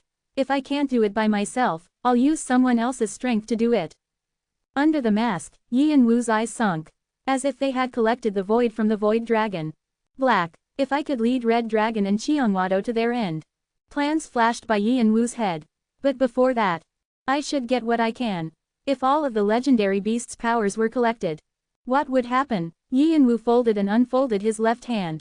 Batory's vampiric sword's cold teeth clattered together. Chapter 115. Legendary Beast Successor 6. The saber-toothed tiger snorted. Stupid fools, how pathetic do you have to be to get the pity of humans? You don't even deserve to be called legendary beasts. The Phoenix, Abyss Turtle, and the Void Dragon. He acknowledged them since they were called legendary beasts. But since they had died so easily he didn't know what to think of them. Maybe they had forgotten about what they were since they had lived so many years peacefully. Whatever the matter, the fact that they're stupid fools doesn't change. He especially disliked the one wearing a mask, the one protected by the Phoenix. Legendary beasts were existences that were enlightened. But those existences relied on humans. The saber-toothed tiger no longer wanted to think about them, because the more he thought about them, the more angry he became. But he thought he should get ready for the humans that were going to come here. I'll have to use my strength for the first time in a while. The saber-toothed tiger let out a howl. It called all of the subordinates in his territory. His subordinates got in their places, ready to fight. And a moment later, he could feel a tingly sense in his brain. A heavy energy was approaching. A human that slowly came with hundreds of shadows. The iron box he had on his back was memorable. He's coming. The saber-toothed tiger pulled his lips back, showing his canines, and left his cave. He was going to show what happened to those who invaded his territory. And above where the saber god and the saber-toothed tiger were going to clash. The spirit familiar, Boo was looking down from the sky. Boom, it's begun, Adora shouted, hurriedly looking back at Yi and Wu. Even if they were quite far away from the saber-toothed tiger's territory, they could hear large sounds as loud as thunder. The ground shook, and even Adora could feel the tremors. Adora's mouth felt dry, strong, extremely. With her eyes that could pierce the truth, she could see it clearly. Two tornadoes that sharply twisted like a knife was one-sidedly destroying the land. It was easy to tell whose it was. The Martial King had destroyed half of Kurum with one strike. But this was a strength different from that. One that only humans at the top of the pyramid could achieve. A wind like a knife blew everyone, and the entire stage of the 11th floor trembled. And the saber-toothed tiger wasn't able to fight back. To fight against someone like that. It was too much. It was impossible. Even if they were to fight against that person, it would have to much later in time. Only after they had steadily climbed more floors. No, even after that, they would still be a gap in strength. Adora was actually grateful to the saber-toothed tiger for kicking them out. If they had been there with the saber-toothed tiger, there was no need to even ask. They would have died, like a big rock that had thrown against a colossal tiger. Of course, since she was the princess of the one-horned tribe, it might have been okay, but there was no telling what might have happened to Yi and Wu. However, Yi and Wu didn't shrink back at the immense power. He was calmly looking on. His gaze was one of a hunter that was getting ready to go catch a tiger. A hunter trying to catch a high ranker. It didn't even make sense, but what was she supposed to do about that gaze? Then, Yi and Wu was stroking Chirpy's head with one hand and speaking to him. Chirpy, chirp. Chirpy widely nodded his head and focused on sharing his view using the connection. It was the view that the spirit familiar Boo was sharing. With more training of the black bracelet, Yi and Wu was able to easily share senses with the spirit familiars. Of course, as the distance was increased, it became more difficult, so he was only able to share his vision. But that was enough to watch the fight between the saber god and the saber-toothed tiger. And Chirpy was able to see through the connection with him. Boo wasn't discovered by the saber god, since he was high up in the air and he had hid his presence as much as possible. Even if he does get caught, the saber god will be too worried about the fight. Yi and Wu focused on Boo's vision. The diary has records about fighting with the saber god, but there's a need to confirm how much stronger he became after all that time. And I need to see his strengths and weaknesses. Seeing for myself will help with that the most. The saber god was one-sidedly fighting the saber-toothed tiger. His appearance was calm, but his fighting methods were vicious. The saber god first threw the iron box he brought into the air. As the knives that had been inside the box spread all over the ground. 9 knives, big and small. They were swords that he had collected from different floors. Each were precious artifacts of old lords, or being powerful enough to be called gods.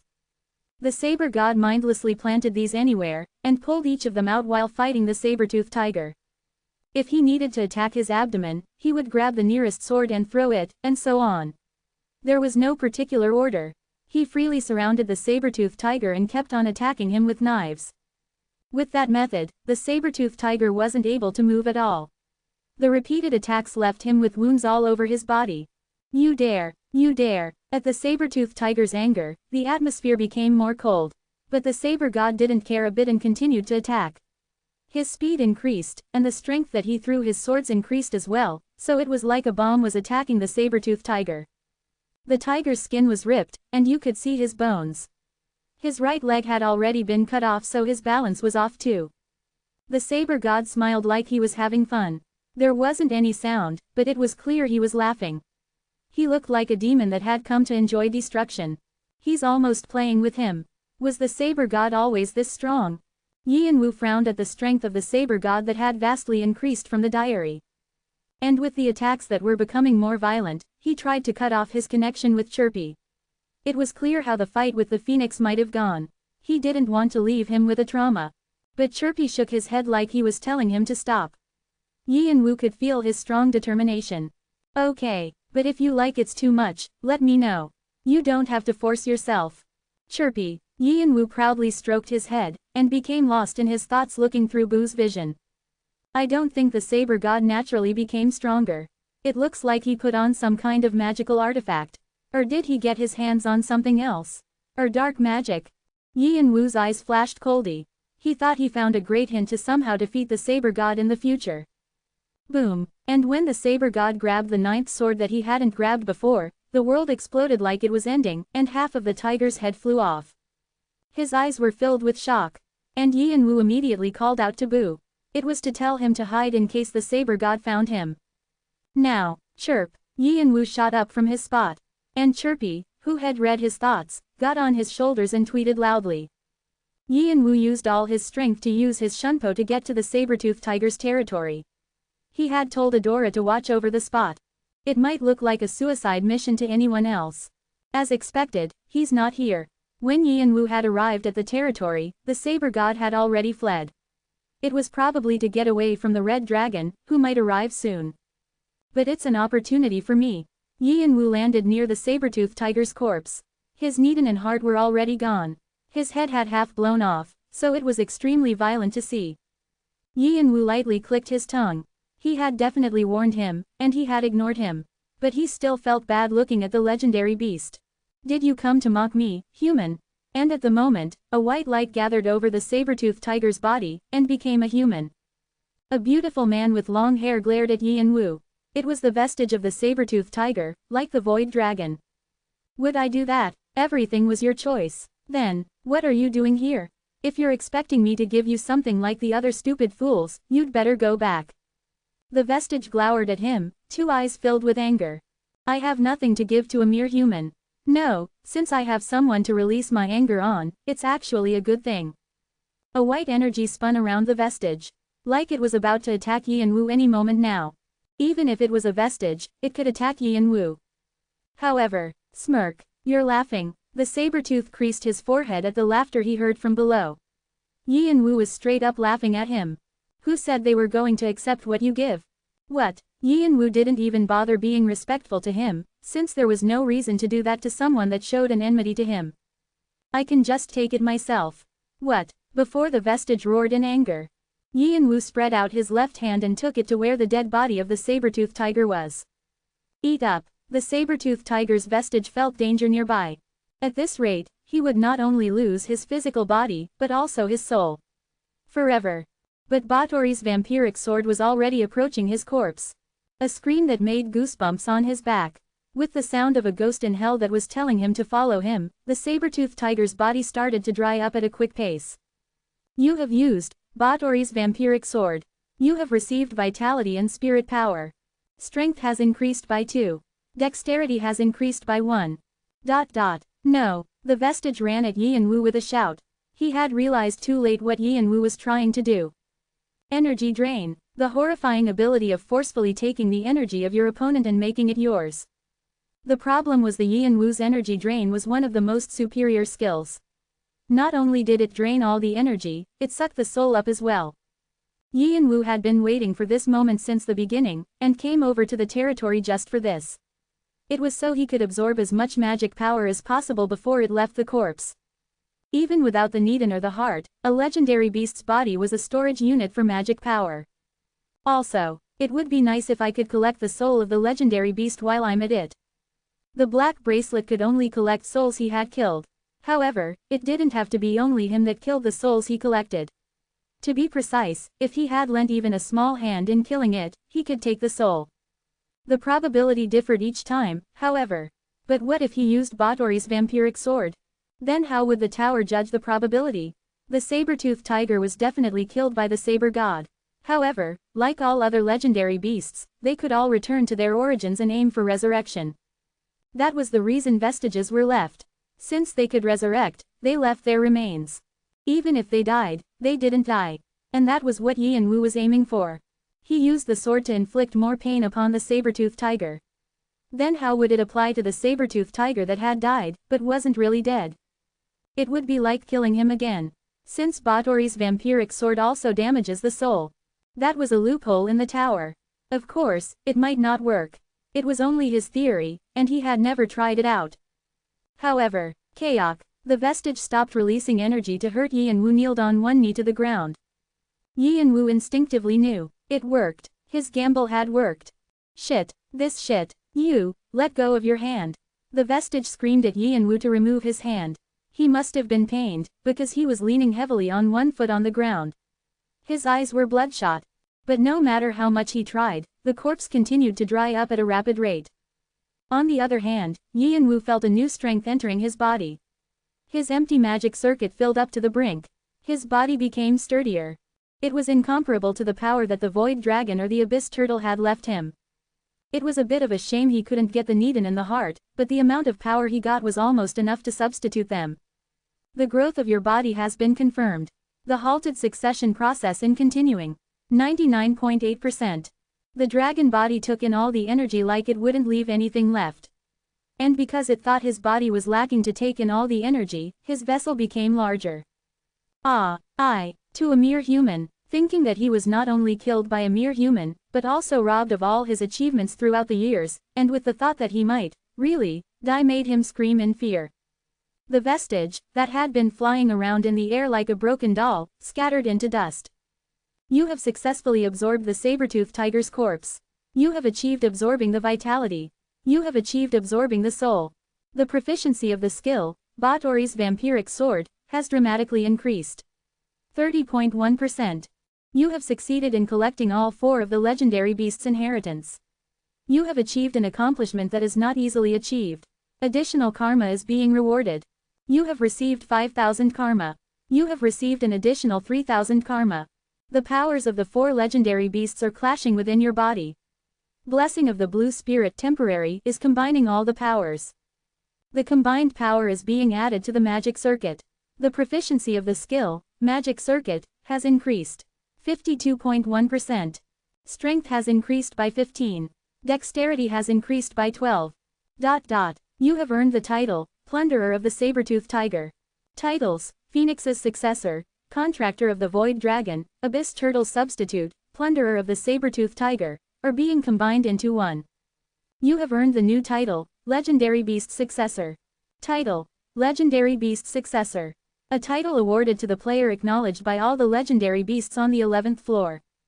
Effects: resistance against all properties by 15%. Control over magical creatures like mythical beasts dramatically increases. Also, with the blessing of the legendary beasts, your innate powers are being activated.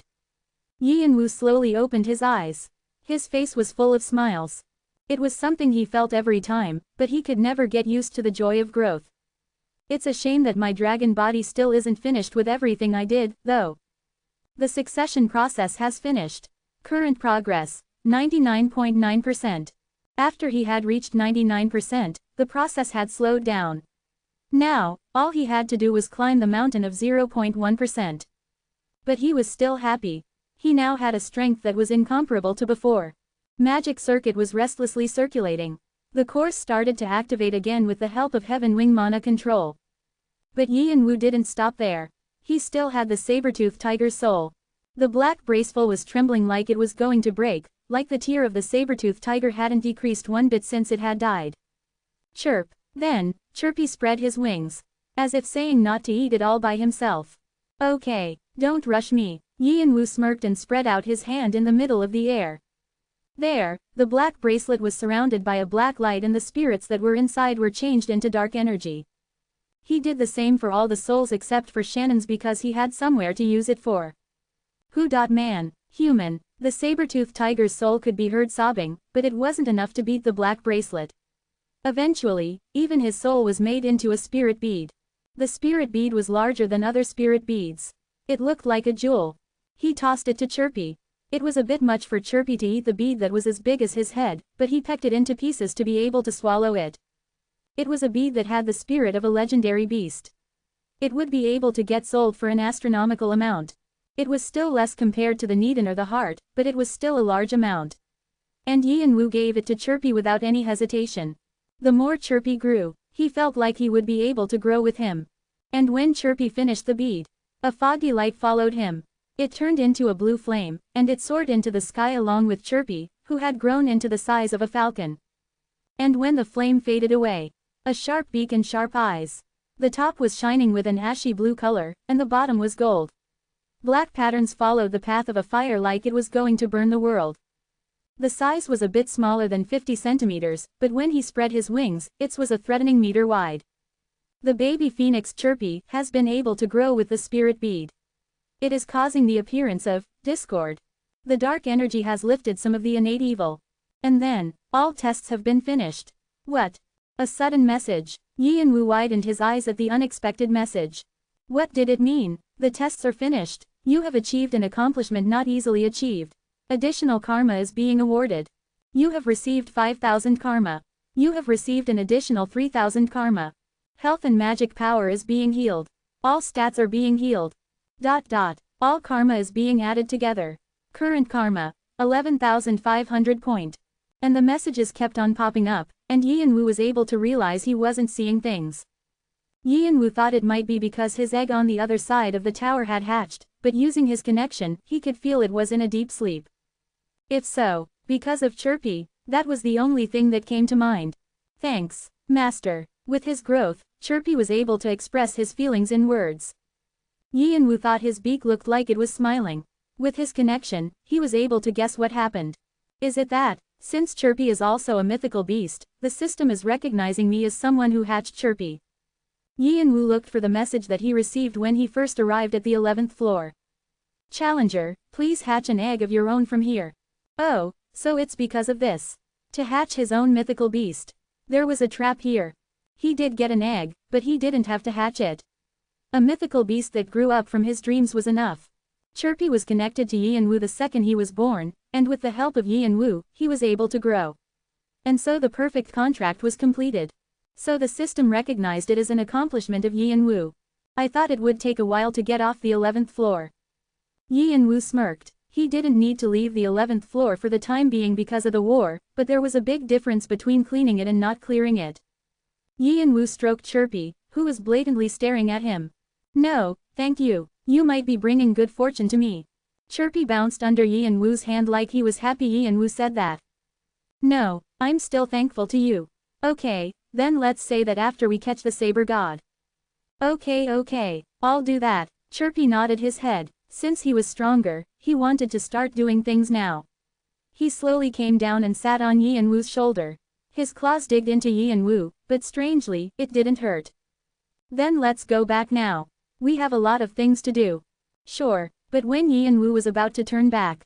But Master, Chirpy called him again. Can I request something of you before that? Yi and Wu tilted his head. Chirpy asked in a desperate voice. Can you change my name?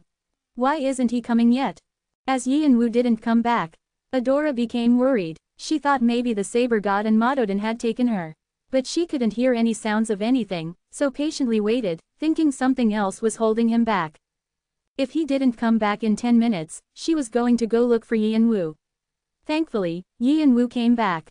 With a falcon that she saw for the first time. Oriboni, who's that? Chirpy, tisk. I said to change the name. Unfair. The falcon complained, but Adora couldn't hear properly. What? Adora's eyes became bigger. This bird was that tiny baby phoenix. It was a size incomparable to before. And an aura that could hunt most superior mythical beasts could be felt from him. I said to give me another name. But Chirpy continued to complain like something really wasn't to his liking. Adora awkwardly smiled. She thought Chirpy was a bit unfair too. But Yi and Wu just turned away like he wasn't going to listen to Chirpy. Let's go back to Kurum. Adora and Yi and Wu sped back to Kurum. When they saw the ruined castle walls, Yi and Wu asked Adora once more. Adora, yes, I'm thankful for everything you've done up to here. So go back now. What are you talking about? Adora whipped her head back at Yi and Wu. But Yi and Wu just looked forward with an indifferent look. I'm going to be fighting against Cheonwado, it could also be against the One-Horn tribe.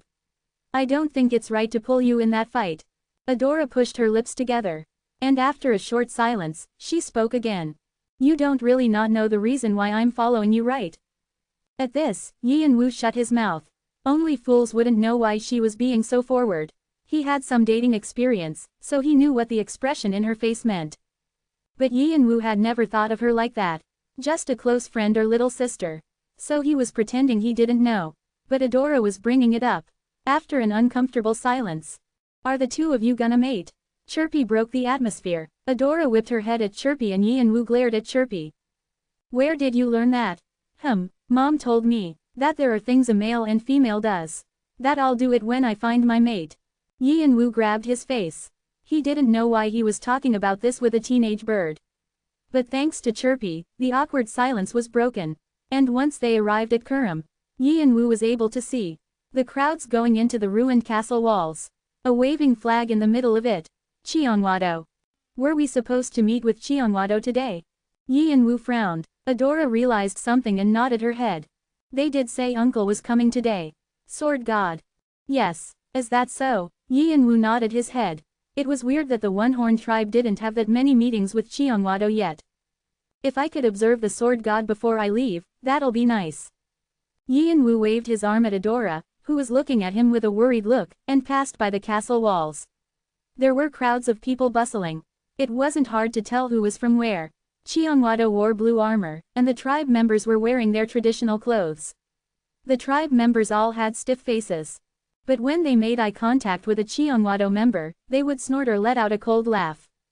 Cheongwado didn't react to that because they received orders not to make trouble with their alliance. But the tribe became madder that they didn't react. From this, Yin Wu was able to feel the arrogance of the tribe that he had not known because he was with Fant and Adora. My lady and Kane Nim, you've arrived. Yanu ran towards them with a bright face and the Cheongwado players' gaze followed him with surprised looks in their eyes. They didn't expect to see the hoarder and next psychic medium. Some looked at Yin Wu sharply. Now Yin Wu wasn't infamous just on the 11th floor, but Cheongwado and Red Dragon knew of him. Not only had he broken the alliance between clans himself, rumors that he had killed Shannon were spreading. People said the Martial King and the tribe had helped him, but it was still shocking that a novice had defeated a semi-ranker. That meant a new guy with potential had appeared. Also, the fact that Yin Wu was the Martial King's third disciple was known as well. The players had been ordered to find out more about Yin Wu. But Yin Wu ignored them all and asked Yanu. Is Seezungnam inside? He's conversing with guests. Oh, here he comes. Yanu nodded his head towards the people coming out of the fortress and the rest of the Cheongwado players all bowed. About 30 people left the fortress. One of those people was easily noticeable. A height of 3 meters. The horn and purple eyes showed that he was from the tribe. Sword God. Individually, the strongest is the saber god, but the sword god is tricky. He has the physique of the one-horned tribe, and his sword is unbreakable. A few of my comrades had a difficult time dealing with him too. People considered the sword god second most powerful in Cheongwado, and he was truly strong enough to defeat many high rankers. He had the aura to scare people, but Yin Wu was used to it after spending time with the Martial King. The sword god read Yin Wu's attitude and stroked his chin. Ho ho, in reaction of many meanings. The players that followed him had surprised eyes. The sword god rarely took an interest in people. Yin Wu just lightly paid respects to the sword god and passed by. Hyunnim has picked up something good again. How he gets such people, it beats me. I'm jealous. Looking at Yin Wu, who was disappearing inside the fortress, the sword god curled his lips up. The Martial King sniggered at Yin Wu when he came in. Did you eat something good? Why, you don't offer it to your godly teacher and eat it yourself. Yin Wu tried to hide it as much as possible, but the Martial King was still able to tell. He tsked his tongue. The Martial King truly was a person that you couldn't hide things from. But why do you have such a serious look? Like you're about to die. Do you have something to say? After his younger brother left with words like, we're able to relax a bit because of you, and, I hope you continue to help us in the future, he felt like punching him. But after seeing Yin Wu those feelings disappeared. He felt like he was about to do something mischievous again. He couldn't see Yin Wu's face because of the mask, but his eyes were quite serious. It was the look he had when he first started learning Mugong. I've come to tell you I'm sorry. Sorry, did you do something? I want to stop being a guest of the one-horned tribe. At that, the Martial King's joking manner disappeared. His serious face made him seem like someone else. And as a corner of his lip twitcher, a murderous aura swept around Yin Wu. Yin Wu's eyes shook behind the mask. The Martial King bared his teeth like he was a dangerous beast. You've got everything you need, so you're going to leave now that it's getting dangerous, is that it? No, sir. Then what? Does our tribe seem like the neighborhood playground where you can come and leave when you want? That is also not it. Then, Yin Wu momentarily thought it might be okay to tell the Martial King. Unlike Adora or Fant, there were so many things he didn't know about the Martial King. Actually, it was hard to know exactly what was hiding behind his smile. It was too hard to read the Martial King's emotions. So he was hesitating. Chapter 117.2, Mercenary 1. He thought it was right to say his goodbyes before he left, but the Martial King was looking at him like his mind was an open book. Yin Wu didn't know how the Martial King would respond when he told him the truth. But his worries didn't last too long. It'll be hard to continue hiding it because of the psychic medium.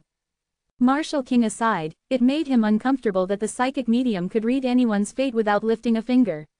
Also, the Martial King knew he came from the Phoenix's territory anyway. Since he would soon find out that the saber god had hunted all the legendary beasts, it was probably best to face it head on right now. So Yianwu told the martial king everything that happened. Like when he had explained to Adora the relationship he had with Phoenix and Chirpy, and the saber god. But he didn't tell him that he had made contracts with the beasts, of the fact that he was the successor. There was no need to tell all his secrets. And that was enough. The aura that had been pressing Yianwu melted away like snow. The martial king's face became strange. Like he was leery of something. This. He lightly cursed under his breath, and he pointed his chin at Chirpy, who was glaring at him. Is that the kid of the phoenix you were talking about? Yes. Ha. The Cheongwado bastards are going around doing weird things again. Geez. He muttered indecipherable words and reached out for a short pipe that was on a table. And, crack, he brought it down on Yianwu's head before Yianwu could avoid it. Kook. Yianwu groaned and covered his head. His world was spinning. You little shit. Yianwu looked at him like he was asking what the meaning of this was. Are you gonna keep on looking at me like that? Do you wanna get beat up again? Quote. As the martial king threatened him with the pipe again, Yianwu flinched back. His head still hurt from the shock from earlier. He was also annoyed, because he didn't know why he was hit. The martial king glowered at Yianwu. And he sighed. What do you think the relationship between a teacher and a disciple is? They were unexpected words. Yianwu's eyes became bigger. What are you? I'm asking you what the relationship between a teacher and a disciple is, you damned disciple kid. Do you think it's nothing more than learning? Quote. For a second, Yianwu couldn't think of anything to say. He felt he was hit even harder than with the pipe. Even if it was for a few days. I taught you to the best of my abilities. With sincerity. Like it was a part of me. Like teaching my own kid. But, I guess that's not how it was for you. Quote. I get that you're frustrated, but if you have urgent business, shouldn't you run back as quickly as possible to tell your godly teacher? Then, I'll be able to help you, or nag you, or whatever. But you want to quit being a guest. You're sorry. Quote. Where did this damned bastard come from? I thought you had basic manners watching you take care of Fant and Adora. Did I see wrong? Did you only see me as someone to get something from? What, am I wrong? As the martial king continued. Yianwu couldn't say anything. He was blanking out. The martial king was scolding him. He definitely sounded annoyed, but there he also sounded a bit upset too. To be scolded, to be nagged at. When was the last time someone did this to him? He couldn't remember. On Earth, his squad leader had disciplined him occasionally, but that was different. Yianwu had tried to hide his problems and solve them by himself. And so the martial king was upset because Yianwu treated him like a stranger. And so, Yianwu saw a bit of his father in the martial king. A teacher and a disciple, you ungrateful disciple, is definitely different from a parent and their kid. Since that is a relationship set by heaven. But the relationship between a teacher and their disciple is one that humans set for themselves. He had an annoyed and stressed expression. So now I'll ask, what am I to you? Yianwu momentarily thought of the martial king that he had experienced for a few days.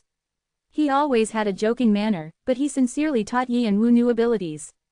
And when Yianwu successfully learned it, the martial king always looked on with a proud face. They were definitely the eyes of a teacher looking proudly at his student. On the other hand, how had he treated the martial king? He was always on his guard even while learning from the martial king. He always suspected first. He only looked for evil. Yianwu realized what he had done wrong all this time. He thought he had gotten better with Yul, Khan Doyle, and Fant and Adora. On one side, it was obvious that he do this, but it was also something that hurt others' feelings. After a long silence, Yianwu was able to respond. Quote. You're my teacher. Is that what you think? Really? The martial king asked with an irked face. Yianwu laughed and nodded his head. And I'll think of you as my teacher. So then that means you didn't think of me as your teacher before? You crazy bastard. The martial king shook his head with an unbelievable face. Somehow, he saw himself in him. Clang, the martial king placed the pipe that wasn't needed anymore back on the table. Okay, that's enough. Then go. Yianwu nodded his head. Actually, there was nothing the martial king could do to help him. Before he was his teacher, the martial king was the leader of the one-horned tribe. He couldn't flip sides like he was flipping pancakes. So he couldn't fight along with him. But he could let Yianwu roam freely. He was going to quietly cheer on Yianwu from the crowds. in his own way. And take this. Yi and Wu grabbed the books the martial king tossed at him. The second and last sections of the 8 extreme fists. Thank you. Whatever. Take it and leave. And when I meet you again I'm going to punch you first even if you're my disciple. And don't worry about the egg. It'll be safe.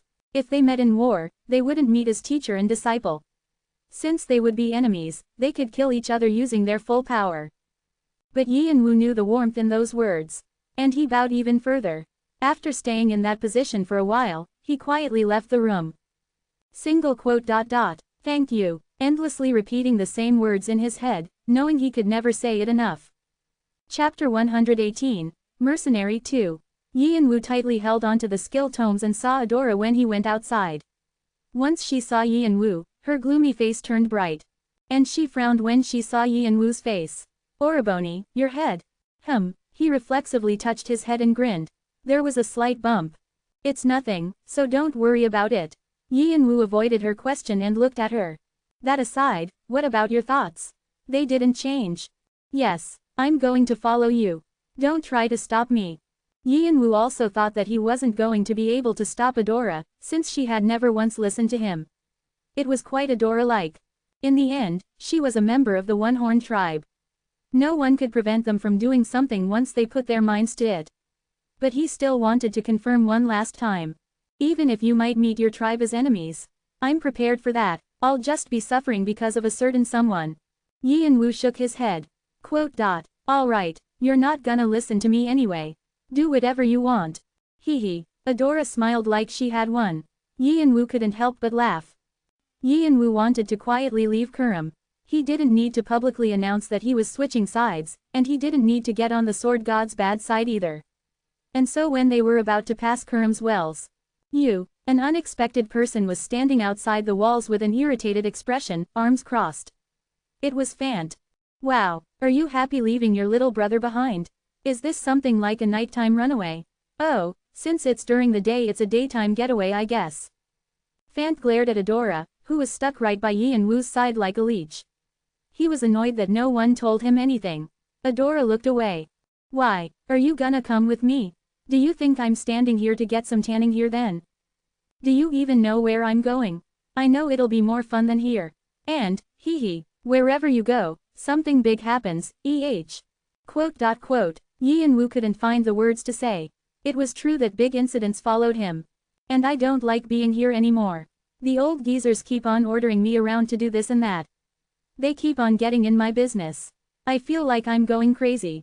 Anywhere is fine, so take me with you. Yi and Wu laughed. He understood why Fant was annoyed. He was always in conferences and couldn't fight because it was dangerous. And whenever he wanted to protest, the martial king was always there. When he found out that Adora and Yi and Wu were about to leave Kurum, he thought this was his chance. But Fant and Adora were different. Since Fant was most likely to be the next king, he couldn't just come along. So he slightly hinted that they might be going to the Red Dragon. So you planned on going to do some fun things without even telling me? All this time? But Fant actually had a smile. Yi and Wu realized his mistake. Fant was the martial king's son to the bone. Haha, I thought I was gonna barf from seeing all those Cheongwado bastards the entire time. Now I can see them crumble. Yi and Wu eventually had to wave the white flag of surrender at the siblings. He let out a sigh of exasperation for the first time. Do whatever you want, but he still had a smile on his face and had a thought. That he had met a good teacher. And a good pair of little siblings. They left Kurum and arrived at the northern part of the stage called Veges. Currently, Red Dragon is centered at Veges, planning on expanding their territory, and Cheongwado is attacking there. Adora explained what she had heard at the tribe's conference. With the aid of the One-Horn tribe, Cheongwado was spread almost entirely across the 11th stage. But not at Veges. Is there a reason? Because Bahal is leading them. Yi and Wu's eyes sparkled. Bahal, yes. They say he was put in charge of the 11th floor. And other rankers participated too. Since our One-Horn tribe joined, they'll have to be that much warier. Yi and Wu nodded his head. If the Red Dragon wasn't going to give up the 11th floor, they were going to have to put more of their forces on there. No, the fact that they had lost was probably more painful to them. They lived by the rule of the dragon. Also, not only do Cheongwado have the martial king, but also the saber god and the sword god. They're not gonna stay still. Seems like the war on the 11th floor will get bigger. Yi and Wu thought it was just as well. Since as the game board got bigger, the more Saber God and Sword God would be stuck on this floor. It would be nice if Leonte came too. Yi and Wu wet his dry lips. It was a predator's smile. And Fan tried to change the subject. But how are you planning on joining Red Dragon's side? They're probably grinding their teeth at the thought of you. He was talking about how he fought Shannon. The Red Dragon was definitely on their guard against Yi and Wu. If we're talking about danger, it's probably you guys that are in more danger. The prince and princess of the One-Horned tribe. There wasn't any better hostage than them. If they knew they were coming, they would gladly welcome them with open arms. However, actually, they're probably not going to care much about us. Since there's a bunch of people like us. Quote. Yi and Wu tilted his head in confusion, and Adora responded with a smile. As you know, our tribe members quite self-centered, right? So a bunch of us have probably participated on their side as mercenaries. Oh, Yi and Wu understood what she meant. There were a lot of players in the tribe's village, but there were also a lot of tribe members climbing the tower. They frequently participated as mercenaries as well. So what if you come face to face? We would try to kill each other, I suppose. Of course, we would try to avoid that as much as possible. Adora shrugged her shoulders like it wasn't much. But even if we meet as enemies, we don't hate each other. Rather, we get offended if we don't fight using our full power. Yi and Wu nodded his head. It was expected of the One-Horned tribe. This was them, and Fant and Adora didn't put too much meaning on fighting with Red Dragon either. Well, they could be interested since we're the Martial King's children. But they won't care knowing our father's personality. Fant shrugged. The Martial King wouldn't be too upset that his children were held as hostages. Rather, he'll try to return whatever harm is done to his children by twice as much. Yi and Wu laughed thinking of the Martial King's character. Anyway, how are you going to join forces with Red Dragon? Yi and Wu answered indifferently. Didn't you guys already say the answer? What we said. You must be speaking about Bahal. Yi and Wu nodded at what Adora said. Right, Bahal will want me, and other pressures will protect me as well. Fant and Adora nodded their heads like what Yi and Wu said made sense. Bahal seemed extremely interested in Yi and Wu. Participating with the One-Horned tribe will have given me some credibility. And from their viewpoint, they wouldn't want to leave me, who defeated a semi-ranker, alone. Yi and Wu knew his name was spread far and wide. Setting records for clearing floors or the tutorial only garnered interest. Because they only had potential. They couldn't actually fight. But a novice that had defeated a semi-ranker was different. Not only were they a help to the war, but they could surely be grown to a more skilled player. And he had information about the tribe in Cheonwado, and if Bahal supported him, they won't be able to let me go. And if I give them this? Yi and Wu touched the object that Bahal would kill to have. With this, the fire would be set to the war. And Yi and Wu's predictions were correct. Stop there. Reveal your identity. When they arrived at Veges, players of Red Dragon came out to stop them. Because two One-Horned tribe members had come, their faces were tense with anxiety. They suspected that the tribe had left Kurum. And Yi and Wu revealed his identity. That he was the Hoarder, and the two One-Horned tribe members with him were going to participate in the war as the Red Dragon's mercenaries. And please give Bahal this. He'll like it since it's from me. The players all had surprised faces. They were seeing the Hoarder from the rumors in person. A few of them glared at him. They were friends of the players that had died because of Yi and Wu. Also, the One-Horned tribe members with him were the children of the Martial King. But they soon had indifferent faces. After deciding it wasn't something they needed to take care of, they let them in. Yi and Wu's item was inspected and delivered to Bahal upon discovering there was nothing wrong with it. A reply soon came. Bahal has ordered for the three of you to be treated with respect. Please follow me. Yi and Wu's company nodded and followed the players. Veges had a different atmosphere than Kurum, where everything was destroyed. Rankers of Red Dragon and their subsidiaries were all bustling around with busy steps, and there were various security checks everywhere. Overall, there was a dark and stiff vibe. But that was how organized and ordered this place was. Players' eyes sparkled at Yi and Wu's company, but they didn't talk about it. It was obvious how well controlled this city was. And when they arrived at the center of Veges. Haha, who's this? Isn't this Kane? Do you know how much I waited for you to come? Bahal came out with bare feet and tightly hugged Yi and Wu. Like he was welcoming a beloved subordinate. He was genuinely happy that Yi and Wu had come to him. Also, unbeknownst to everyone, Yi and Wu's fists were tightly clenched while in Bahal's arms. If only you had liked Jung Wu this much. The veins on the back of his hands popped out. Chapter 119, Mercenary 3. But Yi and Wu couldn't show his anger right now. Yi and Wu laughed, and spoke. Sorry I'm late, I wanted to come right away, but it didn't work out. It doesn't matter if you come late or not. All that's important is that we're together now. Fan tapped Yi and Wu's shoulder with his hand. Bahal welcomed Yi and Wu like they were really close, and all the players watching were surprised. Were Bahal Nim and the Hoarder close? When he visited outside the tower. I heard he scouted him himself. But I didn't know it was that much. If they're that close, why didn't he come earlier? He's an interesting person, they continued to speak amongst themselves. But Yi and Wu knew why Bahal was welcoming him to this extent. The reason was simple. It's probably to raise his standing within Red Dragon. The Hoarder was well known throughout Red Dragon. Some had checked him as a rookie they needed to get rid of right away. But it also meant that he was worth a lot. A novice that slumped a semi-ranker. The disciple of the Martial King. A rookie with a view. What if someone like this switched sides to the Red Dragon, with the Martial King's children in tow? And also had information about Cheongwado. If the person that had overseen all this was Bahal, his standing will increase, and he must have liked the present. It was good for Yi and Wu.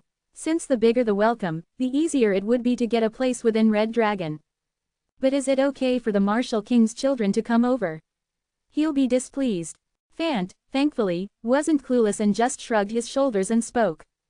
It's been a while since I stopped listening to my father. Really, I guess, since the children of Cheongram are so talented that even the tribe can't touch them. Anyway, welcome. Bahal had a big smile, and led Yi and Wu's company inside. So, let's go in now. We were just in a conference. There's a lot of people to introduce you to. As Bahal said, there were about 10 rankers in the strategy room waiting for them. And in the center of them was a player with a strong aura. They didn't seem to want to pull back their presence at all. Yi and Wu squinted his eyes at them. 81 eyes. If Cheongwado had their 5 martial gods, the Red Dragon had 81 high rankers at their center. They were 81 eyes.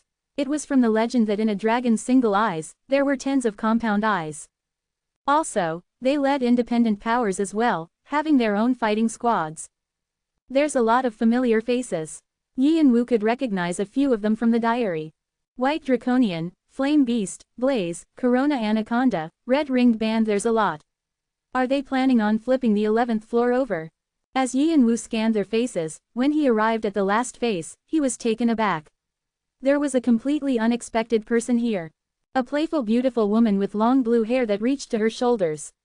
Unlike what the public knew, her hair was dyed blue instead of red, and she was wearing comfortable clothes. Yi and Wu recognized her instantly. What's wrong, Hyung-nim? Never mind, nothing, but it seemed like she didn't want to reveal who she was, so Yi and Wu pretended like he didn't know. His thoughts were a mess. That person, here, why was someone who detested the lower floors, saying they were places for insects, here? He thought that the war had gotten bigger than expected. Bahal introduced Yi and Wu's company. So, this is the Hoarder and the children of the Cheongram family from the One-Horn tribe. Even if you're not interested in the lower floors, you've heard of them, right? A few nodded their heads. Some people showed interest, and others, wariness. But most of them didn't seem to care. They had eyes that said, so what? No, is it because they're not interested in Bahal? Like Leonte, people from Arthea were considered betrayers, and not welcome to new organizations. It seemed like that was the case for Bahal. However, he was known to be favored by the Summer Queen for his talents and wits. You all seem indifferent, but not after seeing this. Bahal placed a pile of papers on the table. The rankers naturally shifted their attention towards it. Do you know what this is? What is it? Bahal grinned. Where Cheongwado placed their troops. Exclamation mark quote. Exclamation mark quote. Is that true? The rankers with careless expressions changed to one of surprise. Raoul, who had been fighting with Cheongwado even this morning, burst up from his seat and asked again. Of course. Do you want to check? Bahal threw the map he had at Raoul. Raoul quickly caught it and spread it open. A detailed map of the 11th floor. A red X was marked in various locations. Raoul knew approximately where the troops were located, but he didn't know the exact locations. And the people that brought this? Our friends here. Bahal proudly patted Yi and Wu's shoulder. This was the present that Yi and Wu had given Bahal. He memorized the map he had seen when he entered the Martial King's office with his draconis eyes, and he had copied it exactly down. Of course, he left out the information that would hurt the One-Horned tribe. But this was enough to help Red Dragon. This was going to change the tide of the war. How is it? Raoul flinched at Bahal's question and lightly coughed. I think we'll need to confirm first.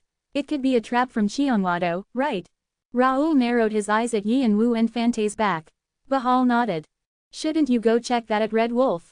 I'll go confirm right now, sir. Raoul quickly left the strategy room. He looked excited. If the map was real, they would be able to turn the tables. Bahal looked around him. If the map is real, then they've done a great thing for us. What do you all think? If there are no objections, I'd like to award them with a reasonable condition and rewards. No one said anything, but they were all paying close attention. Bahal accepted the silence as approval. So I'll take it, everyone agrees. Kane. Yes, sir. Yi and Wu stepped forward and bowed his head.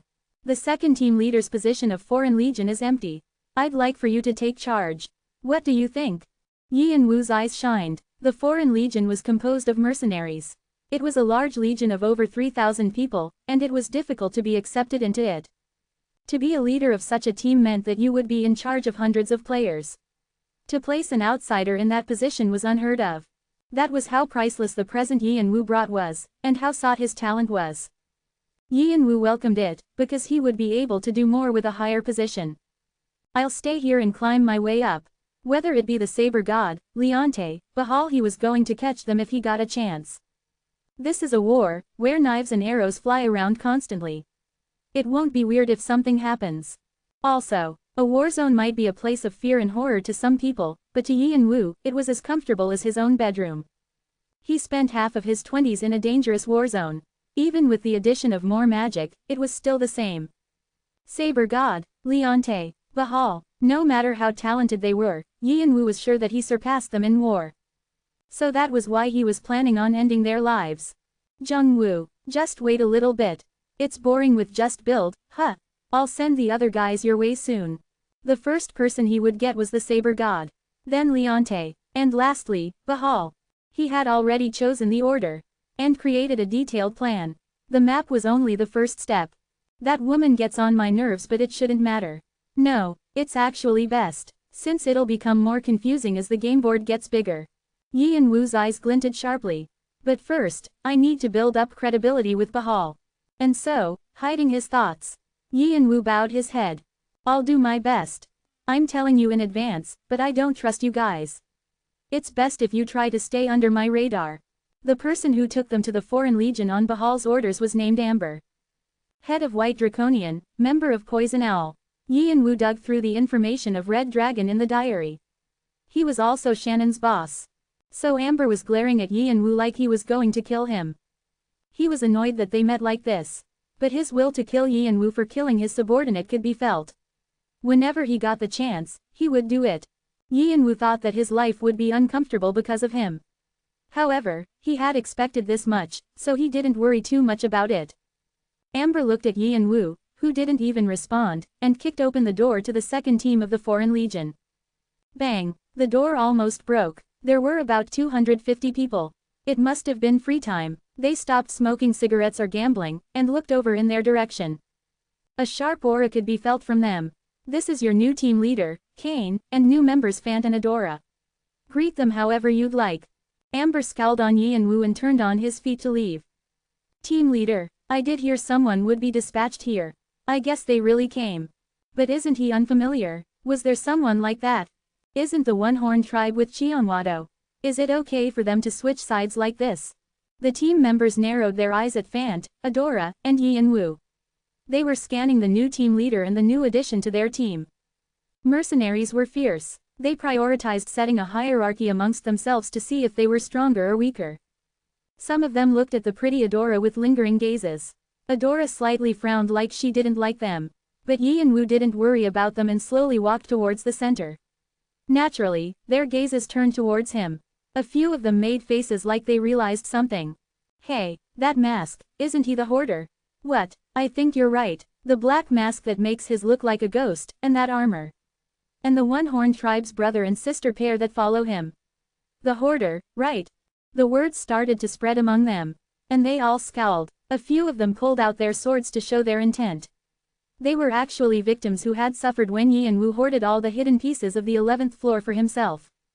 Seeing Yi and Wu, their old days' suffering came to mind. Hyungnim, I guess you got more popular when we weren't around. Fant giggled seeing Yi and Wu. Yi and Wu's eyes behind the mask were annoyed. Although he had somewhat expected this, annoying things were still annoying. Then, a few mercenaries stood up holding their axes and swords, clearly showing what they meant. Look here, team leader, we'd like to speak with you. Looking at them, Fant shook his head like they were absurd.